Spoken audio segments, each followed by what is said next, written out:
Hello and welcome to the Comics Pals. We are live. Say hello if you are in the chat. We have with us today a very, very special guest. And This is a go ahead. guest, right? I was going to say Yeah. Marco looks different this week.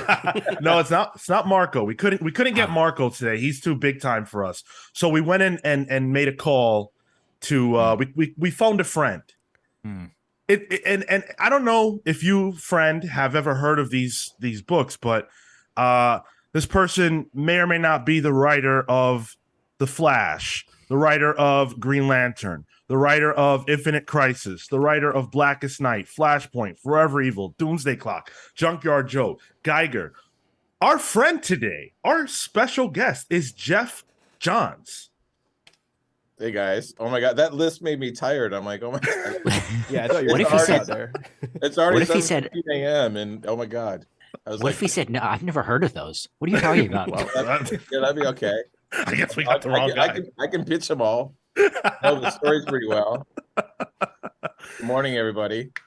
So unfortunately we did force Geoff to roll out of bed quite early for this. So a huge thank you for agreeing to do this and for coming on. Sure. Yeah. So What better thing to do on a Saturday morning at 7:15 in the morning than talk comics? So Agreed. I'm excited. I agree with that wholeheartedly as someone who is awake at 10:15 a.m. I actually get up early. I'm up at like 6:30 a.m. every day. So it's not not easy. But I am going to drink Coca-Cola to keep me keep me awake. Hey, it's funny. That's when Sean goes to bed, actually. So yeah. So yeah. I can't believe you guys have done this every Saturday for 6-7 years. It's insane to me. Yeah, we've actually never missed an episode. That's so crazy. Yeah, we really haven't. No, we haven't. There's literally never been a week that we are crazy. That's how we pull it off. Oh wait, I have to ask. So during the pandemic, when comics were coming out, did you talk about how comics weren't coming out? Yeah. Yeah. We talked about the industry. We pondered about the whether we were going to see the end. Like, oh my god, comics will never go away. It's like radio. Like it's always going to exist in some form. Everyone always says, "Oh, comics are going to go away." I'm like, no, they're not. They're an art form. You can't negate an art form. It right. just exists. Like you can't destroy it. It's I going to think exist in some form. I think for me, the scariest thing, so like the pandemic was happening and it was all so terrifying. Yeah. But in my mind, I was like, well, at least comics. And then it was like Diamond said, nah, no comics. And then DC said, no Diamond. And that I was like, oh my God, no, are these the end times? But it actually has all worked out brilliantly for everybody. And it's been great. Comics feel like they're flourishing. Yeah. Thankfully, I know that like when I was growing up, they were out Thursdays initially when I was a kid, and then they moved up to Wednesdays, which is like awesome, like a day earlier, amazing. But it was, no matter how bad the week was at school, and there were some bad weeks, I always knew we had comic book day. It got me through anything I had to deal with in my life. Why I love comics so much, I always had that Thursday and then Wednesdays that comic books were going to come out. So I totally understand that. It's for me, it was a constant, and I still love them so much. It was a constant kind of thing to look forward to, and having something to look forward to in life is key to happiness. Like it's just key to mental health. It's key to everything. And comics for me were a big part of that. That's what I'm missing. Yeah. Knew it. Knew there was I gotta say, once DC moved to like Tuesday releases, I was like, oh, an extra day of more comics. Great. Yeah.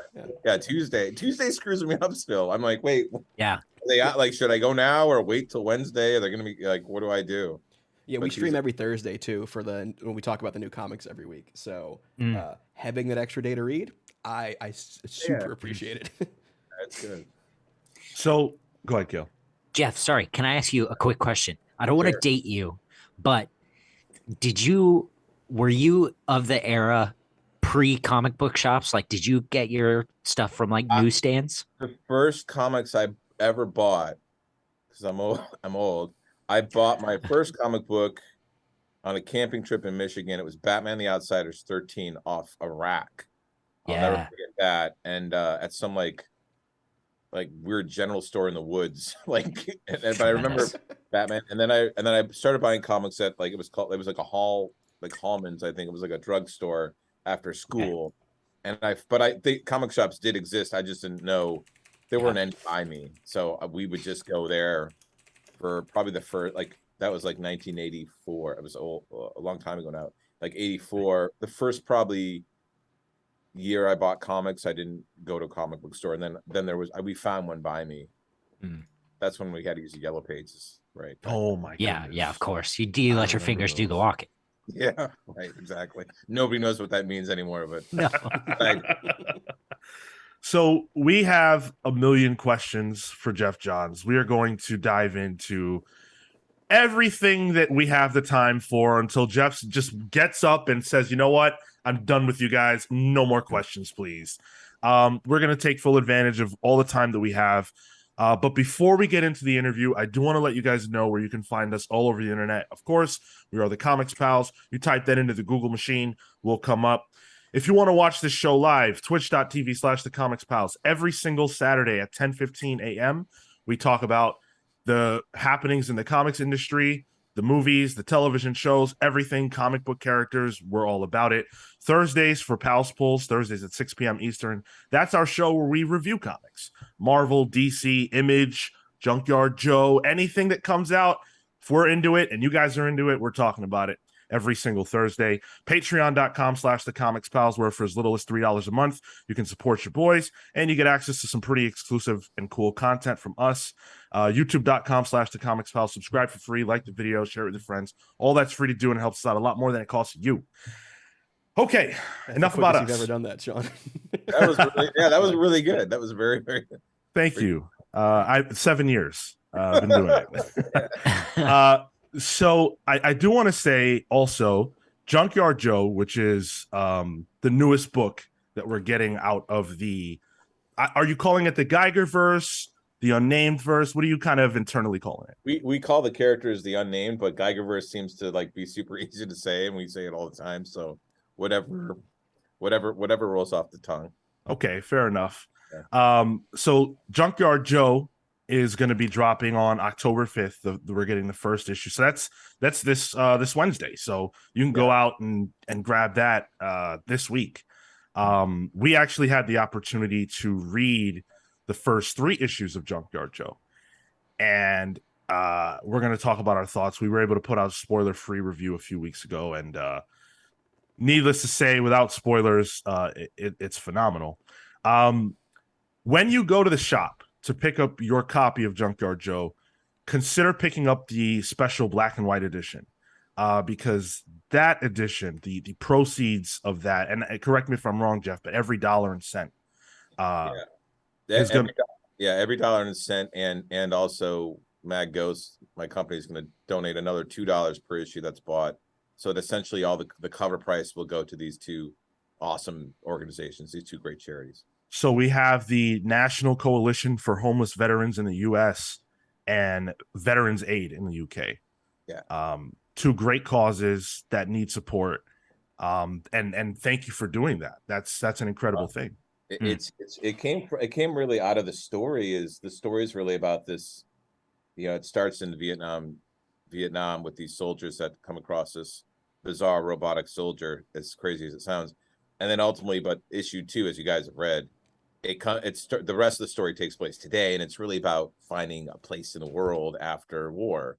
And so thematically it connected to these stories, and we all have, you can see in issue 1, we all have veterans in our families, and so it just it was like, let's do something else besides tell their story. Like, let's actually get tangible money to people who need it and try and help them and have fun and do entertainment, but also give back in a way we could. But it all is tied to what the book's about.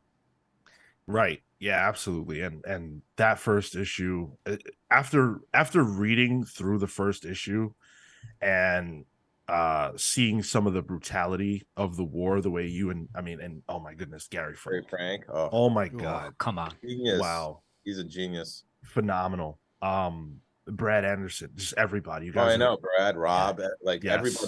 everybody brought I got the copies here. This is a really cool cover, actually. But Ooh. everybody brought their A game to this book. But Gary, Brad, and Rob, I've worked with them, and Brian Cunningham, our editor, I've worked with them forever, and this is the best work I've seen them do.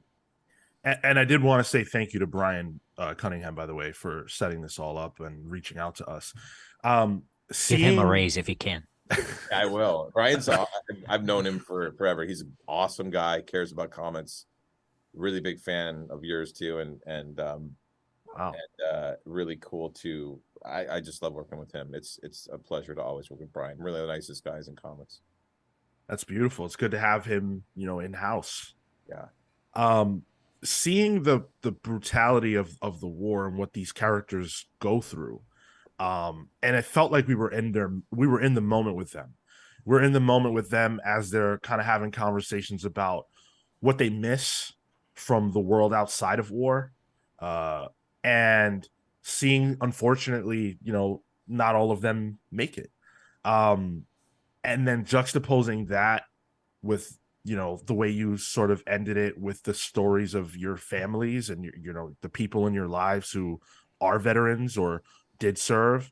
That made me tear up, because even though you're not telling their stories in this comic book, they, or people who they know or knew, they went through this. They saw these things, and there was no Junkyard Joe for them.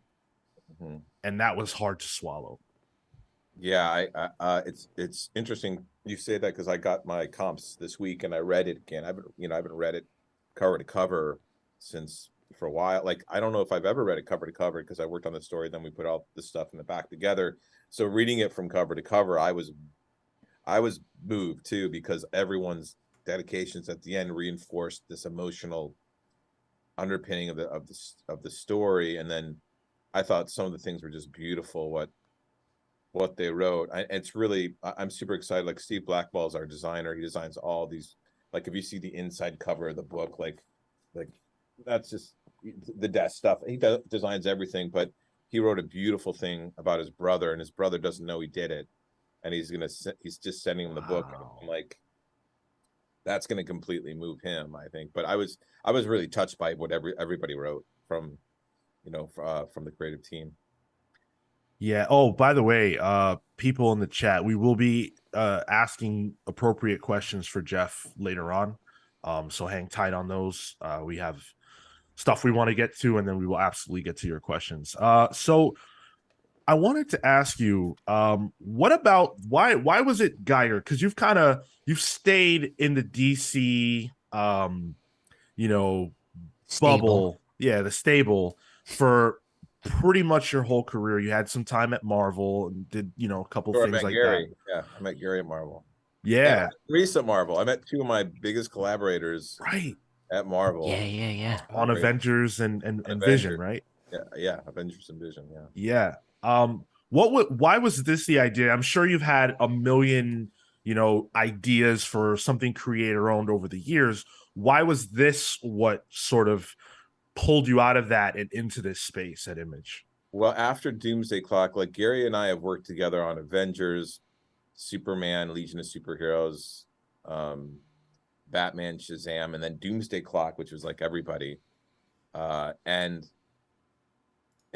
from Doomsday Clock, it's like, where do we want to go next? And Gary isn't a superhero fan he loves superheroes, but he didn't grow up like I think all of us on this Zoom did or whatever, but whatever you call it, video chat, this meeting. So he just loves story. And we had done all these stories about superheroes. I love superheroes too, and I love genre. I don't just love superheroes. I actually love a lot of my favorite comic books are genre, like 100 Bullets, because I just don't do that, but it's one of my favorite books ever. And so we wanted to do something creator owned, like what was the next thing? And I wanted to do something genre, but not superhero. And so being Gary has two boys, and I have, at the time I was coming up with this idea for Geiger, I had a newborn son, and he's 6 now. But but I remember the instinct of like how protective as a father you are over your child. And I wanted to kind of capture that in a kick-ass genre, like cool character. And I had this idea for historical heroes. Like I always like the legend of Paul Bunyan and John Henry and like the old kind of like mythic Tall tale. Yeah, tall tales. And so I wanted Yeah. kind of like I want to do my version of like genre tales. There's that timeline in the back of Geiger, and I wanted to do my version of like the unnamed. Like these were characters that would stand right alongside Paul Bunyan and John Henry and Johnny Appleseed and these other mythic American heroes throughout history. And I had an idea how to like take those and ground them and like and make them, I don't know, make them a little more gritty and real. And I wanted to start all the way at the end of the timeline, which is Geiger's time in 2050, even though that's going to factor into the other stories. So this timeline is going to introduce all these different separate characters, but their stories are all going to end up tying together in a way. It's kind of a long form story, and I love long form storytelling. So you read Junkyard Joe and it doesn't feel, you're like, how does this even tie into the other stories? You don't need to know that yet because it's its own complete story. Yeah. But I had ideas for all these characters, and Geiger was the one I wanted to start with. I wanted to start at the end because the end's actually the beginning, which will make sense when they're all done. Okay. But it's like it's a long form storytelling to build out this world of the unnamed, and Geiger just, it felt like the most visceral piece. And rather than start at the middle or this, it makes sense for what we're doing when we talk about the unknown war that triggers off Geiger's whole existence. That's kind of key to all of this, everything that we're doing, from Junkyard Joe to Red Coat to the other characters that we'll be introducing. So you've worked on, I mean, I rattled off a list of events that you've done where I'm sure, you know, just due to the nature of Big Two Comics, there's a lot of oversight and, hey, we need you to do this or that, or, you know, what have you. Working for Image on this and it being, you know, fully yours, creator owned, you, Gary, and everybody, has it been a radically different experience for you working on something and basically being, you know, the final arbiter of what you guys can do? What has that been like? Yes and no. I mean, I have to say, like my, and it still is. I'm working with Andrew Marino, who's my editor on the Justice Society stuff, the New Golden Age stuff, and the creative freedom that I have is great. I love working with editors. I love collaborating. I like, the worst thing about being a writer is being in a room alone. So boring. So I love working with, like, whether it be an artist or a director or an actor or an editor. I like collaboration. It's super fun. So it's different in the sense that the thing I do like is that Gary and I can, just to be super honest, is like we can work enough ahead and then tell Image when the book comes out, so we're never shipping late, right? Like that's probably the thing that the control that we have on that. With Doomsday Clock, we 100% would have been late anyway, but originally we were scheduled to start that book. It was going to come out like 6 months after it launched, so we lost so much time because they wanted the book to come out in the fiscal year. It you know, it was hard to kind of try. We could never catch up because suddenly, like, we're like, oh, it moved up 6 months, the release. And so Gary and I were constantly, you know, constantly like trying to meet these dates. And that book it's 30 pages an issue. It's dense issues. And again, we would have been late anyway, but not as late as the book ended up being. So the scheduling is great. And that's cool. The freedom's great, but I never really felt, there's always things in the DC universe working at that, like, oh, you can't touch this character, that character's going through this, or you can't do that. But when you work in there, it never bothered me because it was just, it's the universe you worked in. So I never felt like constrained by it. I never felt, oh my God, I can't bring Blue Devil in because they're doing something with them over here. You know, I never, it just never really, there was times I'm sure I was frustrated over the years that I couldn't do something, or they wouldn't let me do something to a character. But I don't, they weren't kind of potent or powerful enough for me to even remember a specific example.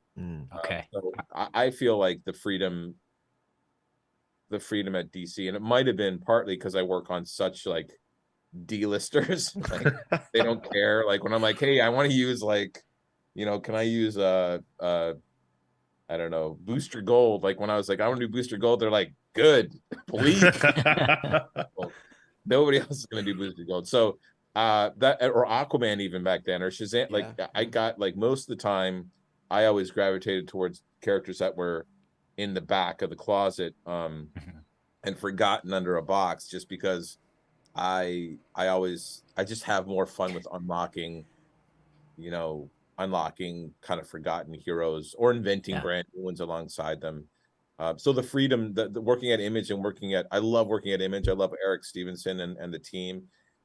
It's the best deal in comics for creator owned. Like, you own everything IP wise and character wise, which is great. It is like, but again, like there's characters that I created for DC that I look at and I'm like, I wish they do this with them or that with them. But the most important one's Stargirl to me for personal reasons, and they've always been so respectful of that character that I really have no complaints. So working at Image, there's a lot of pluses and benefits to it, but we've had, it feels, and because I'm working with the same team, it feels pretty seamless, to be honest. Like the experiences are great.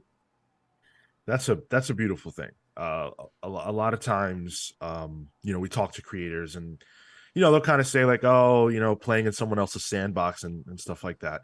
One of the things that I love so much about your time in DC to now is that while you are absolutely playing in someone else's sandbox, it feels like you've curated your own sandbox. Like Blackest Night is very much a wider DC event, but it's a Geoff Johns event. And so it plays with the characters that you like to deal with, and it deals with the themes that you're interested in. And so, it feels more personal in that way because the reader can tell like it's your story. Well, I mean, like in Blackest Night, that was the whole Green Lantern run was a very personal story about like kind of self-acknowledging emotion, because I don't think I do with people. But on a big, cool, like, epic intergalactic scale, because it's super fun to watch that stuff. But I always try and make my stories personal. If I stumble, it's because it's not personal enough. And some of my most personal stories are small. Like we were talking before we started, like the Superman: The Legion of Superheroes, which was Gary Frank and I's first arc on Superman. That's a very, very personal story because it's about a kid, Clark Kent, who feels 100% alone. He's the only kid in the world that can fly, right? And he feels like an outcast. He's an alien. He's completely alone. And I felt horrible for him. We introduced this scene where he's just totally alone and he watches birds fly in a flock, right? And then he meets the Legion of Superheroes, and every single one of them has a flight ring. So he's flying with the flock. Like, to me, the Legion of Superheroes, it's like when I moved from Detroit to Clarkston when I was in fourth grade, being alone and then finding your flock, finding your friends, finding the people you connect to. Like, that's what Superman: A Legion of Superheroes was about, is Superman reconnecting with his childhood friends, helping his childhood friends, not forgetting his childhood friends and what they meant to him at the time, what he needed them so badly. And I think it gave Clark as a teenager, the reason I love the Legion so much, it gave Clark as a young teenager a place to go where he could be himself in the 30, even though it has to be the 31st century. But it was a very personal story because I could relate to that of feeling isolated, feeling alone. I think everyone can, in some respect, right? Like we all can. So I try and have, no matter what the story is, it always has to come from a personal place, and I try and connect it with, whatever character I'm dealing with. Blackest Night, even, like we've all dealt with loss. Loss and grief are in a lot of my stories, because just the death of my sister affected me so profoundly, and I also know so many other people I've talked to over the years that have lost somebody, you know, before their time or even at their time. It's still hard. And Blackest Night was really about facing death and not letting death overtake life, like not letting it redefine life. But every single story I could rip it apart, and you know, the ones that are like, they all came from somewhere personal. There's something. Even like Flashpoint's all about grief, and so is Flashpoint Beyond. Same thing. It's all about grief. How do you move on? How do you move beyond grief? Well, I'm going to change the past. You can't do that, right? You can't change the past. You have to kind of incorporate loss in your life, and once you understand that it's not going to ever go away, once you kind of understand that, like, it can be something you can use as a strength in a weird way, as something to appreciate life more, people more, or do different things. Like it changes, but it's never going to go away, and you have to kind of accept that. It's really hard to get there and be like, you know what, grief and loss can be a good thing. It's really hard because you don't ever want to feel like it can. But once you accept that it's just, you know, it can't be changed, I think you can utilize it to make things better in a weird way. If that makes sense. It does, because it's something that, you know, we have to face. Like, as much as we might not want to, it's what's going to happen in life, and none of us are going to avoid that, right? Like, our parents, you know, are all going to pass on, and we have to find a way to make peace with that. But whether you do or don't, it's going to happen. So you might as well make peace with it. You might as well integrate it into your life and let it, you know, let it be something that helps you live life. Like, honor their memory. Yeah, and it's tough because you don't, like, it's super, some of the stuff is super hard to talk about. It can be difficult, it can be challenging, it can be, you want to shut your brain off, which is why I like telling big bombastic, like, superhero stories on top of all this stuff. It's way more fun to talk about that heavy stuff with the superheroes on the forefront, or just cool characters, and celebrate things too. It doesn't have to all be downer stuff. And obviously, you know, the Superman story I mentioned with Legion is not about that. But I do think, like, all good stories have that universal emotional kind of vibrational frequency, right? That connects with everybody. Like, even conceptually, to me, the JSA conceptually, the reason I love them so much is that they echo into the past, into the future, and there's something super therapeutic and positive about that. Is that, like, there are forces of, like, there is so much good in the world, and you can't erase it. Like, it's gonna always exist. Even when we see the news today, which is so sometimes often horrific to watch. You know, you can't forget about all the good in the world, you know. By the way, things as simple as a Kit Kat bar exists. That's cool. You know, like, it can be the small things, it can be the big things, like the fact that we have comics every week. Like, celebrate the little things too. Like, it's not all about the big heavy stuff. It can't be. The life is actually about the day to day. So I by nature, I find the positives in the day, and I try and, you know, enjoy them. Watch there be a new comicbook.com article. Geoff Johns loves Kit Kats. Like, just and Coca-Cola. Yeah. I do. I love both those quite a bit. It's Pepsi and Snickers. Yeah, right. I didn't say that. Yeah, right. One thing that I like talking about this, it's great because, like, this is a central theme of Junkyard Joe. You know, that idea of loss, which, you know, the first cover, you're like, oh, it's like, this is a cool war comic. You know, there's this robot soldier going on. It kind of, like, transports me to, like, the idea of, like, you know, the Nam books from Marvel, I believe, and or like a Sergeant Rock. But it's about this indestructible robot guy who has to deal with war, and it's not about, you know, this country versus this country. It's really about the people have to really experience it. So, like, having the main character be a robot is very interesting when you're dealing with the idea of loss. Well, the thing with the robot is the reason that it's a robot is because robots, you as Gary and I talk a lot about it, he's emotionless, meaning that his face doesn't change, so you can project whatever you're feeling on him. The robot is a proxy for us, right? Junkyard Joe becomes us, becomes anybody. And can feel whatever you feel he's feeling because you're projecting it onto him. So you're really building the story with us, and it does represent, like, I think people, and it's easy to see why they would, like, most people probably assume it's just a war book. Like the first issue is like 1972, we're in Vietnam. When you go to issue, and then it's all these veteran dedications and talking about it. When you go to issue 2, it's, as you guys know, it's drastically different. Yep. And issue 3 even more so, and issue 4, 5, 6, all of it takes place today in the small town in Indiana. So I think it's going to be a surprising story for a lot of people. You know, we start with like a real kind of violent introduction into the war, and then we get into this, like the aftermath of it, like what happens after the bomb goes off. It's really about that. It's really about after. But the first issue, we had to have that first issue because you need to experience what Muddy and Joe experience for the rest of the story to work. If I started the series with issue 2, like it wouldn't work. For me, it wouldn't work. I wanted to ask about that sort of transition, and like there's not a ton of like preparation for the reader between issue 1 and issue 2, and that jump.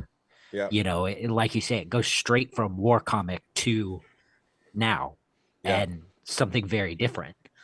Did you have that in mind for the reader, or is sort of the is that first issue, is that, look, this is it, this is how it is, and then you have the your family acknowledgments and the things you wrote about your family? Is that, is issue 1 meant to be like this capsule of this moment, and then you go to issue 2 and you can experience everything else? And I mean, in a way, it kind of turned into that. It's a bit of like a prologue, right? A really kind of, you could read issue 1 and that could be it, right? You could read issue 1 and have a kind of a full story a little bit. It doesn't really wrap it up, but it was designed to be an abrupt contrast to issue 2. Like I wanted to go like from that to bam, here he is, and he's in his 70s now. And it goes from a jungle, which I love watching Gary Frank. Like, let me just also talk about Gary Frank. Gary Frank's art is so amazing, and watching him draw super accurate 1972 Vietnam jungle, and then hard cut to, there's a reason it's in the winter. I wanted to go contrast everything, like what from a hot jungle in 1972 to a small town in the winter, and there's all this white, beautiful white, And Gary Frank really, he decided to cash in on those page budgets you had him writing for so long. Yeah, exactly. I mean, that it took forever too with the jungle stuff. I remember he wasn't complaining about it at all, but he was like, man, this stuff is intense. Yeah. But he loved it because, one of the reasons, again, that we wanted to do these aren't quite superhero books, but they feel like they could be, right? They're I can't call them genre heroes, but they could be superhero books. But we wanted to, after Doomsday Clock, to do something very different. And so going to the jungles of Vietnam or the deserts in Nevada after a nuclear holocaust, like they're just vastly different environments, or the small town in Indiana with the snow. Like it's just, there's not a lot of comic stories that are set in places like this. So another reason that we wanted to go off and create our own stuff was to build new worlds, new environments, and explore things we haven't explored yet. For anyone who hasn't read Geiger, I highly recommend that you go and pick it up. It's out in hardcover. I'm assuming it's also out in trade by this point. It's out in actually only out in trade. Oh, only out in trade. Okay. Yeah. We tried to, we wanted everybody to be able to read it who wanted to read it. It's out in trade. It's a really cool cover.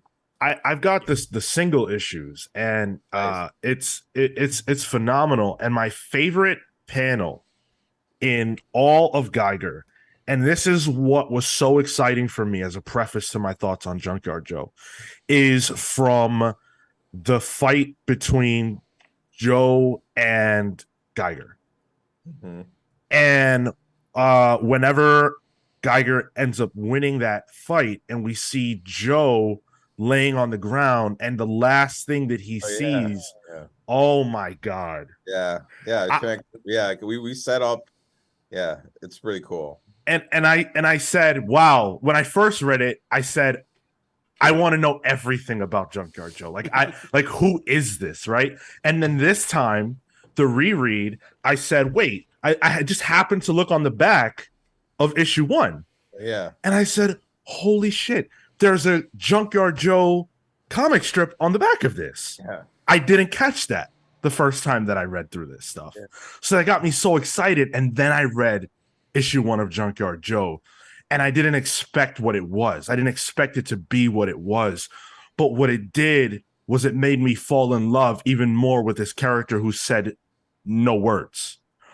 And now I'm in this space where Junkyard Joe's my favorite character of the Geiger-Verse already. Cool. And it's so exciting. Issue 1 is so good.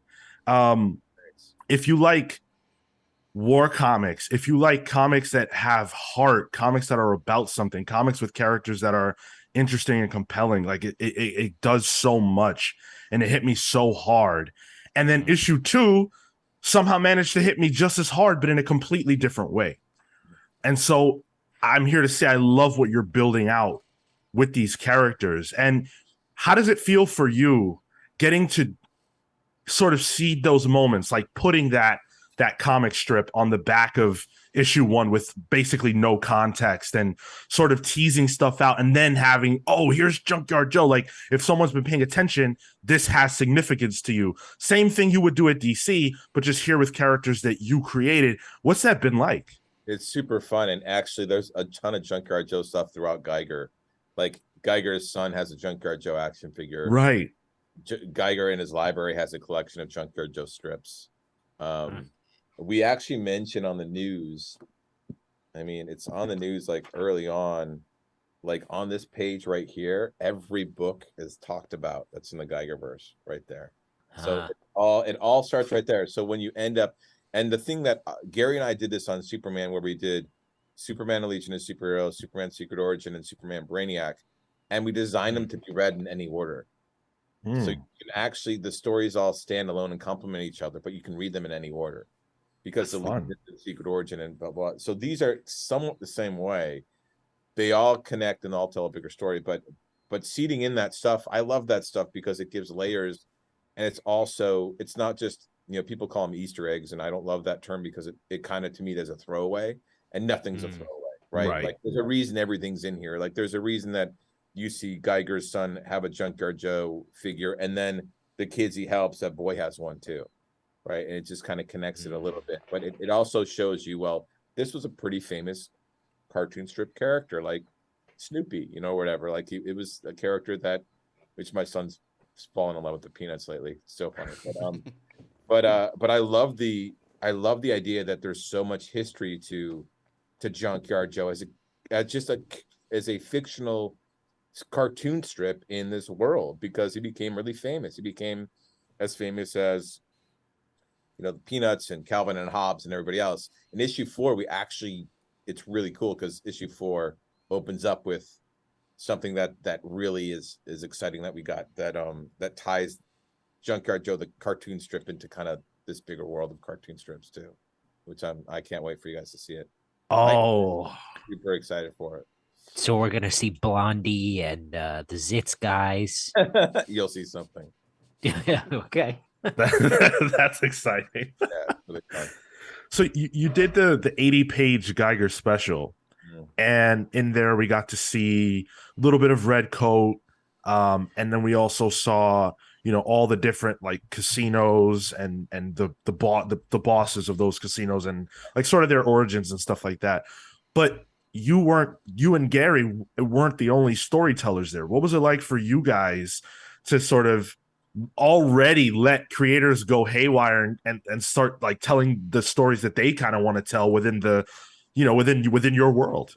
Well, it's super fun. Like that was really did. I love those old 80-page giants that DC did, and I really wanted to tell like an 80-page giant that had all this Geiger stuff in there, and just for fun to build out the world a little bit and work with a bunch of new talent and established talent, friends I know that wanted to get in a couple that like Leon Hendricks is screenwriter and he wanted to do comics, so I said come do a story here, and Sterling Gates and Kelly Jones did a cool story, and there's just so many great Peter Tomasi, who I've is one of my best, is my best friend, but having all those talent come in and play around and it was very simple, like, hey, here's a character, what would you do? And they pitched the story and then they go do it, and it was super fun.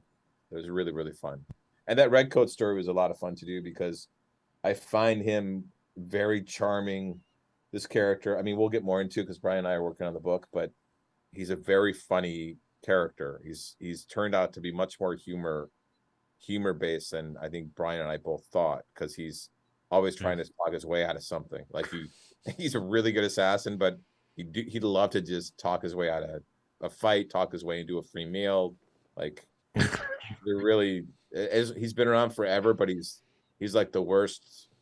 He lives hand to mouth still. He can't quite figure out why. Like a really funny character, but we'll see more of him later. But yeah, it was fun. It was fun. Putting together a book like that was really special because, and it took a long time too. Brian did a great job.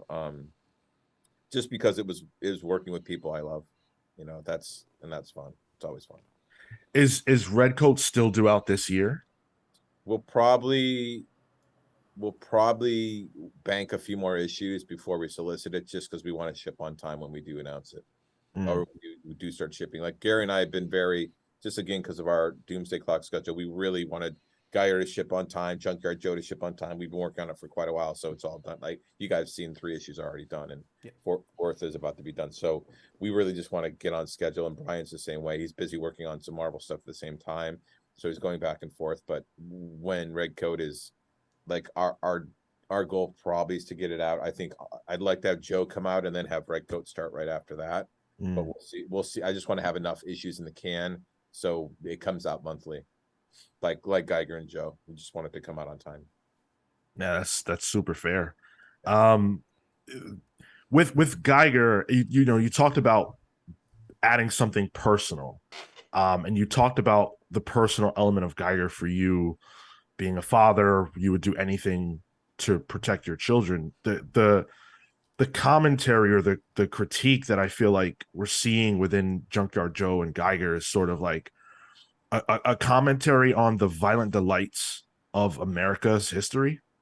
And when we come into Geiger, it's like the violent end. Like this is the worst possible result of all of the transgressions of humanity to this point in time.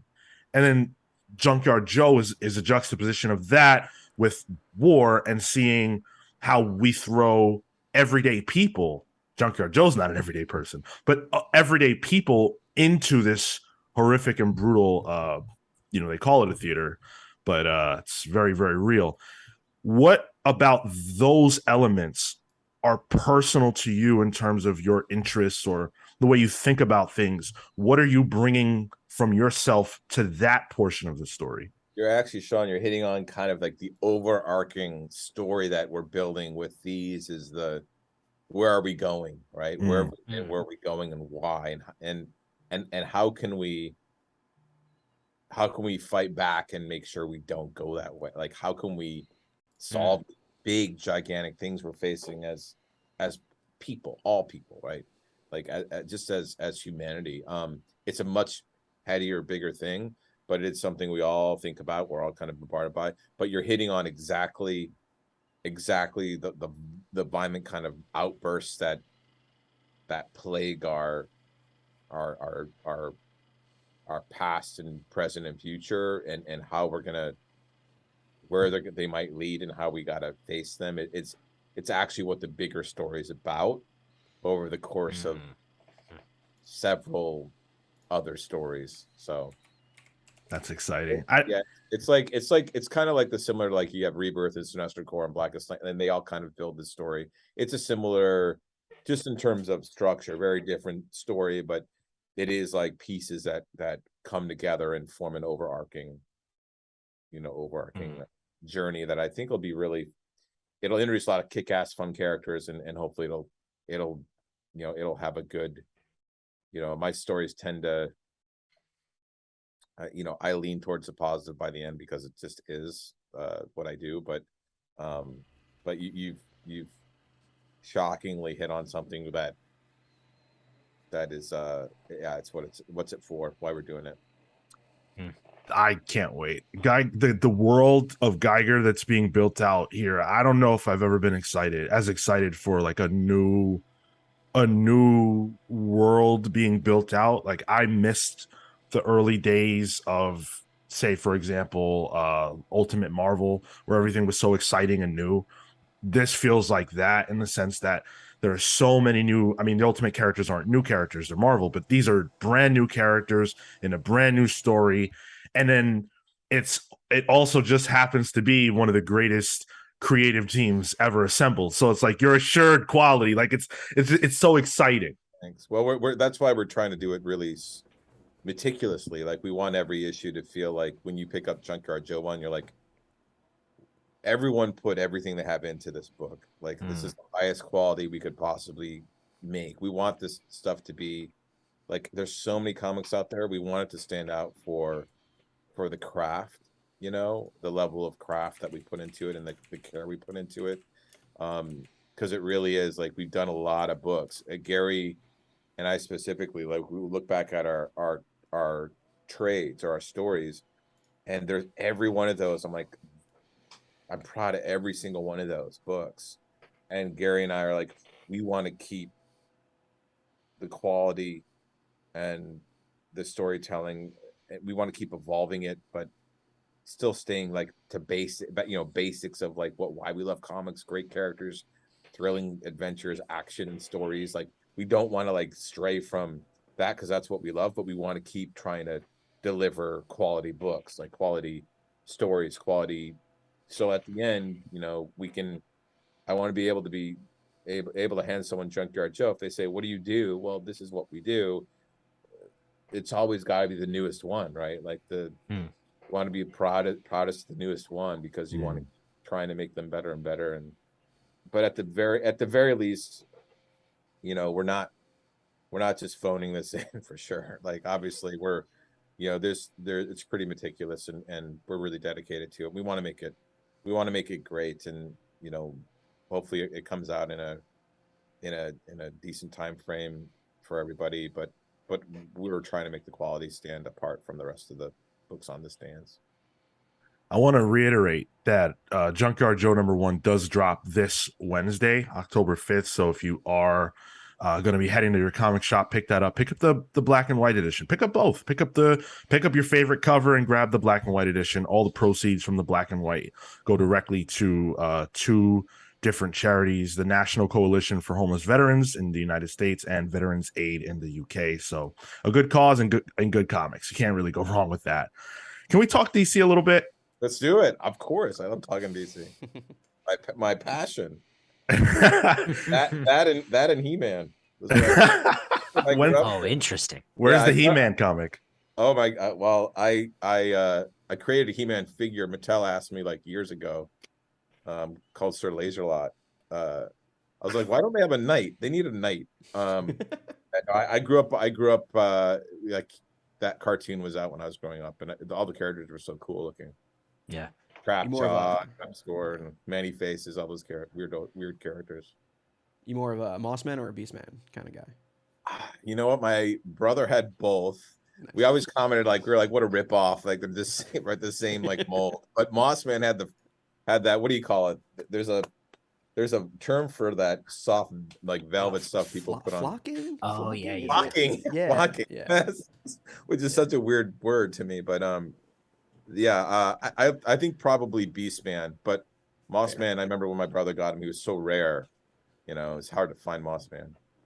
But what other toy line got away with like just reusing the exact same kind of character and just covering them in green and people were like, cool. Like I don't know if there's another toy line that ever did that. Is there? I think I have a flocked Funko Swamp Thing that I'm pretty sure they did a normal Swamp Thing too. Yeah. But I Well, guess that's it's like a just version of the specifically same character. true. But Yeah. that's a version of the same character. This was actually they're trying to pass off a Green Beast Man as a flocked Green Beast Man as a brand new character. You know, like that was pretty hardcore. And it worked, I guess. It worked. It did, yeah. It worked. Anyway. I think like the red and pink Power Rangers. Oh yeah, you're right. Yes. Yeah, they probably, You know, that's probably yeah. Back when they were all insanely muscled. Yeah. Yeah, and I guess He-Man, they reused a lot of, I think like Merman and Zodak had the same arms, and like Zodak had thin arms, and I was like, why are his arms thin? Like Merman. Do you probably have one of the greatest toy collections ever? Is that accurate? No, I mean I've given away so many toys over the years, whether it's like at signings, I just gave a ton away at a signing, or just to like Goodwill, or you know, or just kids like there was a kid that came over, I don't know, some point, and I literally was like, here's 3 boxes of Mattel DC characters, because just I had them. But I've got like the toy collection I have, like I have most of the DCU animated. I really like those characters. Like those characters. And I've got a giant He-Man collection, and some old Star Wars, but not much new stuff. I have a collection. My comic collection is much more impressive than my toy. Oh, I bet. For like trick or treaters, are you just giving away boxes of toys and comics? Yeah, by the way, like I had Sterling, Sterling Gates, a good friend of mine and a writer. Like he came over, I was like, pick whatever you want. He took a bunch of stuff. Like, jeez. Not to flex too hard and drop a name, but at my old university, the University of Dundee, Grant Morrison used to just send us his comps. Sorry, Grant send us their comps. So our comic library was all Grant Morrison throwaways, basically. Grant's the best. My favorite comic book writer. Like that. Yeah, my favorite comic book writer by far, Grant Morrison. I met Grant once, and it was at New York Comic Con, and I had been waiting for that moment ever since I read their run on Batman. Like the very first issue I read, I was like, oh my God, this is a revelation. And I went up to them with a friend of mine, and I was shaking. I was so excited. And I said to them, like, I just wanted to say, like, thank you for all the work that you've done in comics, and particularly with Batman. You saved my life. It came out at a time when I really needed it, and like, you saved my life. And like I said, hey, how are you? Grant goes, I know. And I said, I didn't say it. I was just shocked. And then Grant said, I think that there's a thing that happens when you tell a story where it's almost like you're reaching out, and when it hits and it connects, that's us sort of reaching each other, and it happens across the world. So when I was doing that, I knew that it would be impactful for people, or why do it? Yes. And I cried, Geoff. I cried because it was just it just hit me so hard. Like, oh my God. It's exactly what you want to do through comics when you're writing them, because comics are like this. Comics are this. Right. Such a personal experience for a comic book. You read it at your own pace. It's the only thing, right? Movies and TV shows, just they have their pacing. Comics, you read it, you're slow, fast, you take it in how you take it in. They're so personal, but I think they're written by like a lot of people like me and Kale. I don't know, how you got into them, but like it was initially an escape. Well, it was initially an escape, right? It was initially like an escape and a way to connect, and then it became my connective point to my friends, and ultimately there's something special about the connection with comic books. Like what other passion do you have where people pay pilgrimage to it and go, like in pop culture, and go to like conventions and talk and meet people? But to me, comics have always been me writing and trying to connect with people. There was at San Diego once, similar to your experience with Grant. This guy came up after, I think, Green Lantern panel. I had Green Lantern Rebirth, and he said a similar thing. He said it got him through a really dark time. Rebirth to overcome his fears and blah blah blah, and he found hope, and he was really moved by it, and I was moved by it. And his name was, I said, "What's your name?" He said, "Brady Walker."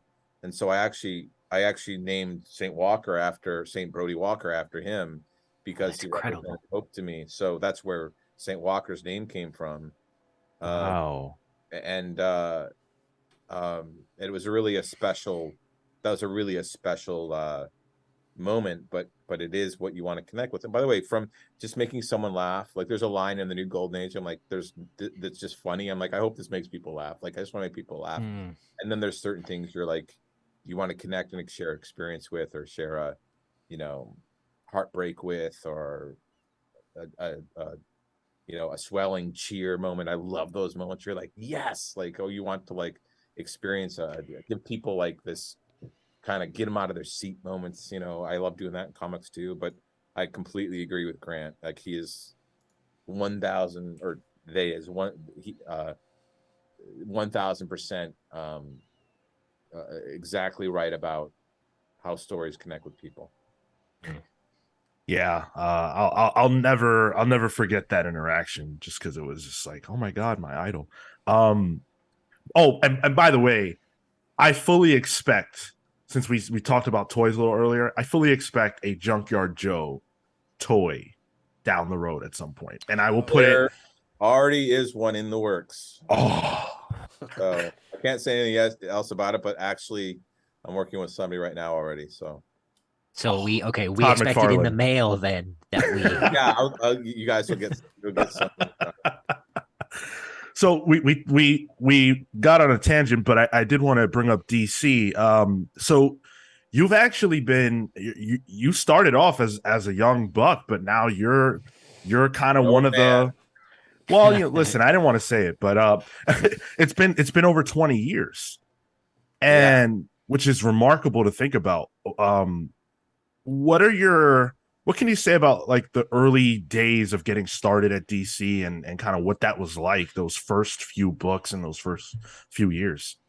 Well, when I first pitched Stars and Stripe, I was working, actually, I'm on the Warner lot right now in my office. There's an office building. Dick Donner worked in this building. So that's why I wanted to be in this building, because it's where I worked when I first came out here. So when I was working for him, I pitched Stars and Stripe to DC, and they bought it. Originally, it was going to be a miniseries, and they turned it into a monthly book. Still got canceled right early on, like issue 14. But getting in there, I didn't think it was going to be. I always loved comic books. I wanted to write comic books, but I didn't think it was going to be a thing that was going to take over my kind of lifetime the way it did. So when I did Stars and Stripe, I thought, oh, cool, I'll do this one comic while I work for Dick and do this other stuff. And then they offered me, then James Robinson was leaving JSA, and David Goyer didn't want to write it by himself. He wanted to work with someone, and I had met with him because they asked me about Star Spangled Kid, which is what Stargirl was called back then. And so he said, hey, James is leaving, do you want to co-write this with me? And I thought, sure, I'll do it for as long as he wants me to. Then they offered me Flash for 6 issues, and that's my favorite character, and that was my dream when I was a kid. I'm like, I just want to write the Flash comic. Once I write the Flash comic, I'm done, right? Like, fulfilled. And so I like, that's kind of the first, and then Flash became a monthly gig, and that was right after Mark Waid left, and I don't think anyone else wanted to kind of follow Mark. And Mark Waid, another brilliant writer, one of my favorites in the business, and a great guy too. But ultimately, something happened where the person that was going to take over Flash didn't, so they asked me to stay on. That's when Scott Collins came on, and suddenly I was writing these books. Stargirl got canceled, or Stars and Stripe got canceled, but I was doing JSA, The Flash. I wrote a Beast Boy miniseries, and then also a couple other things for DC. And then somewhere around there, Hawkman started. The Marvel offered me the like I did a Thing miniseries and the Avengers, and suddenly I was writing all these comics, and it was taking up more time than like my day job. And Dick was like, "Oh, we're gonna push this movie. I'm not gonna direct this movie for a year." And I was like, I love Dick, but I was like, I don't want to like get his car washed and order, you know, jeans from LL Bean for a year. So because that's what you do as a personal assistant when you're not shooting.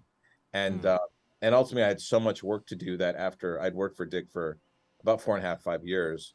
And I said, I'm gonna go be a full-time writer, because I was starting to now do more writing work at night and on the weekends that I could handle, because it was so much.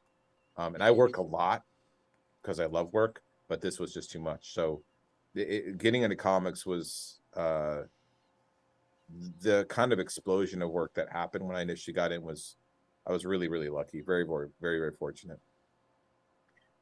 And you connected with audiences. I mean, it's one of the, and I think this is fair to say, one of the hottest starts in comics, to where you kind of went from, you know, Stars and Stripe, and then, you know, this Flash run that everybody loves, this JSA run that everybody loves, and then, you know, into sort of getting the hot tag and doing events, you know, Green Lantern and Infinite Crisis and all this stuff. And it must have been so exciting for you to, you know, to have been that kid that was, you know, reading Flash and everything else and being so excited and loving these characters, to then being the person who's dictating sort of where the entire multiverse is going at DC, driving the ship, so to speak. It was a really fun time. I mean, Greg Rucka, one of my favorite writers too.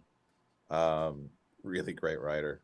He was so inspiring when he did his detective run. It was so good with Sean. But it was a great time because there were so many great people there, like great creatives coming up. I was really fortunate to be working alongside people like Greg and Judd and Ed, and Jeff Loeb was at DC at the time.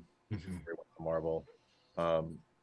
Dan had just come in to Dio. And he had like all these, like, he was crazy, so he was up for anything, and he'd be like, let's relaunch Titans and do this and that. And it was a super exciting time, definitely. And the events, you know, they just kind of happened. I never like was like, I'm gonna write an event. Like, I never really thought about like writing events, but I found that events for me, the reason I liked them is that I could elevate other characters within them, because it was always like Batman events, Joker's Last Laugh. It was always kind of based on these big things, and I was like, well, I wonder if we can do a Green Lantern event that would, you know, so Green Lantern's at the center of the DC universe, or Flash is at the center of the DC universe, or the villains are the center of the DC universe. That to me was exciting, is to like with Blackest Night, taking Mara, who had been on the shelf for decades really, and elevating her and putting her alongside Green Lantern and Flash, and then Mara was there, and you're like,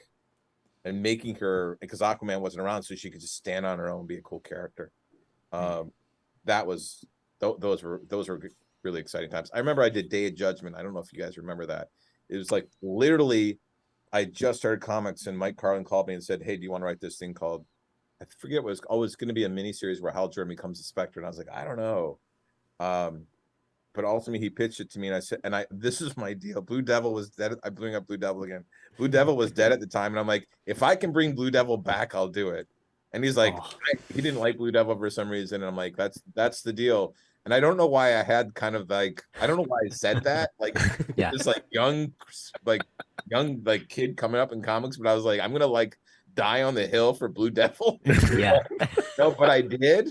And we brought him back. It was hilarious. I really loved that character. I don't know why I love that character so much. Probably because I just remember reading his book when I was a kid. But he was a fun character. He's a really fun character. But anyway, the Day of Judgment was actually the first kind of event I did, and it wasn't so much an event. I remember it was called Hell on Earth, and they said we can't sell a comic that has hell in the title. I was like, okay.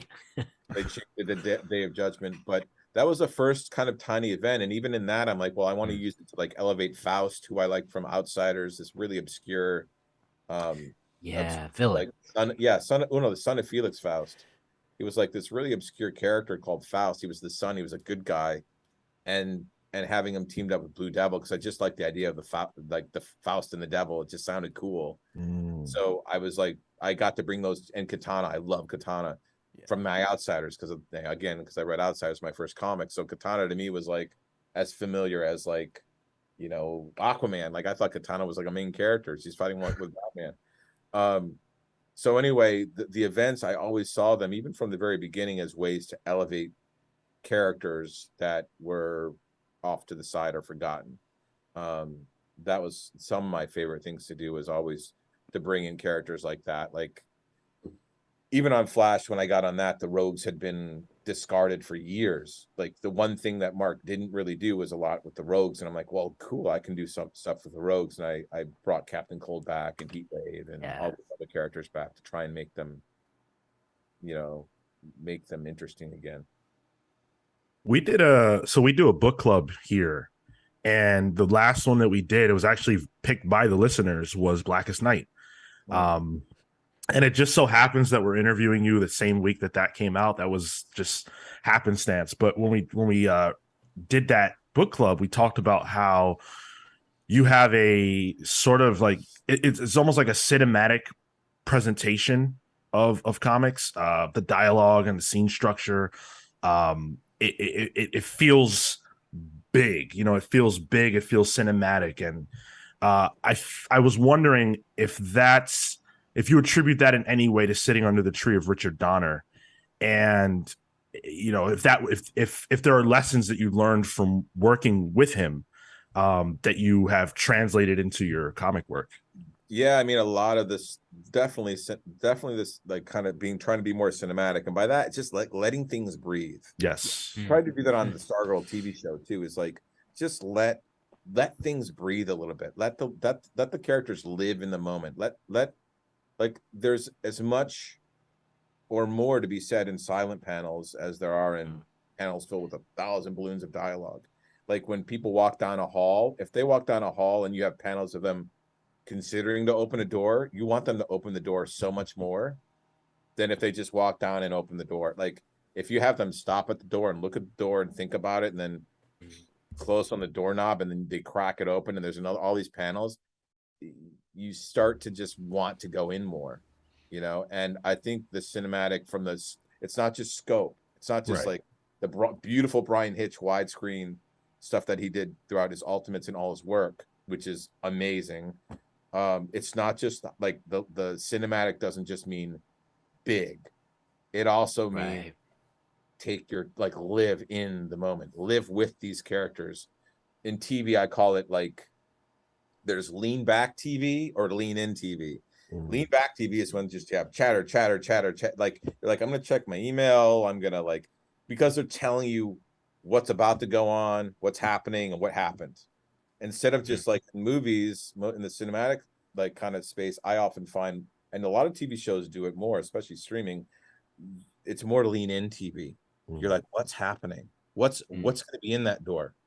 Because they're taking their time. Why is that guy scared to go down the hall and the light switch doesn't work? And like that takes a lot of panels in comics, and panels are like, they're like gold, right? Like you only have 20 to 22 pages on average to tell your story. So every panel's like, that's like, it's gold. So you got to take your time, you know, when you want to live in emotional moments and really have things impact people, you need to let it just take up pages in space. So it's the widescreen stuff, it's the slowing things down. I mean, even in Junkyard Joe, there's a lot of places that are cinematic. It takes a while for him to just even walk up and put on his suit, because you want everybody to go, oh my God, and watch it, and you don't see him, but you can see it's impacting everyone around him.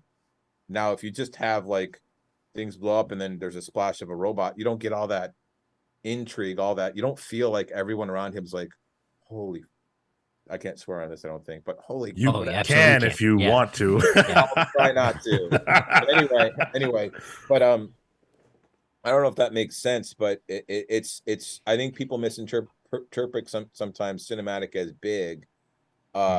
It's partly that, but it's also partly pacing. You know, Brad Meltzer did it brilliantly on Identity Crisis. If you look at Identity Crisis, there's these emotional beats and he just stretches them out for pages on end, and they impact you because of that. I'll never forget when Tim Drake's dad was killed. Yeah. And that page with him and Batman, your heart breaks because they're racing there. And he just stretches that out. That's so cinematic because, again, TV, I feel like most TV, and it's gotten so different with streaming because they're like little movies now, but a lot of TV, they're just wall-to-wall dialogue, and you never get to like live in, you never get to sit with a character and feel something, you know? And that's something I tell everyone writing, like, don't blow by your emotional moments. That's why you're telling your story. Your emotional pages should take up as much space as your action, because that's where you live. That's where you're going to feel and fall in love with the characters. So Dick Donner, when he would talk about story, it's always heart, always heart. And I feel like people write from 4 places. You write from your brain, your heart, your muscle, which is like what's cool, you know, and your gut, which is like your unique, that's unique to everybody. And I feel I always try and lean with my heart, and you have your brain check the logic, but there's people who lean with their head, and it's structured really well, but you don't feel anything. Like, it's really intellectual, but you just don't, you're not moved by it. And there's also people that are all muscle, and it's just like action, action, action, great splash pages, and you're like, okay, it looks cool, but you don't feel anything, you know. And I always try and lean forward with my heart, because that's what Dick did. But you know, anyway, I could ramble on about writing forever, but yeah, it's the cinematic, you know, Dick's influence, cinematic influence, but it's really about emotion. You want people to feel something. You want to kind of stir something up in them. So I think we just got Geoff Johns' jewel number 1, which is don't blow past your emotional beats. For all of us that are writers and want to break in and do all that stuff, that's Geoff Johns' jewel number 1, and I'm pretty sure it's not the only one we're going to get throughout this conversation. Well, you know what I do is I'll show you kind of something I do, and I do this on, just because we're talking about it. Yeah, please. I do this on all of my stories. I draw this little arc up on I have a giant whiteboard here. And I draw this arc, right? Like that. And I always say that I draw this arc and I put this asterisk, and I'm like, what's the most emotional moment in the story? Because it doesn't happen on, you know, if it's 20 pages, it doesn't happen on page 10, but everything builds to that moment, and then everything comes off of that moment. That moment might be your splash page at the end of your issue. That moment might be at the beginning of your issue. But whatever it is, you need to know what if you know what your most emotional moment is, your North Star, it tells you what the whole story is. It tells you everything. You know, it tells you the entire story. And I do that I do that in the Stargirl writers room. I did that in the Flash writers room when I was in their season 1. When we break story, I would do that. Like I'll you know, I think that's kind of, for me, it's paramount, because if I know that moment, I know the story, because the story just automatically feeds that emotional kind of North Star. It's funny because that's usually how I've been taught that. I went to school for screenwriting as well. It's like same arc, but that's the climax of the plot, which emotional climax and plot climax not necessarily the same thing. So yeah, that's funny, because I just started screenwriting school, and my professor literally this week said that will be your death or your sex scene, because those are the most emotional moments. Hopefully not the same at the same time. I don't totally agree with that. I mean, I do in some sense. I don't totally agree with that. They can also be, you know, overcoming something or facing something, or a million different things. Like because I've written so many and I get specific. Like there's the Flash Captain Cold episode where we introduced Captain Cold. I remember it was the moment Barry found out that the cold gun was created to stop him by his friends, because it was a betrayal. So I was like, you're going to build this mystery of where'd this thing come from? This guy who has this, where'd it come from? And then Barry learns he didn't build it. You guys built it. You didn't tell me, and you knew it. In case in case I use these powers the wrong way, but you didn't tell me this.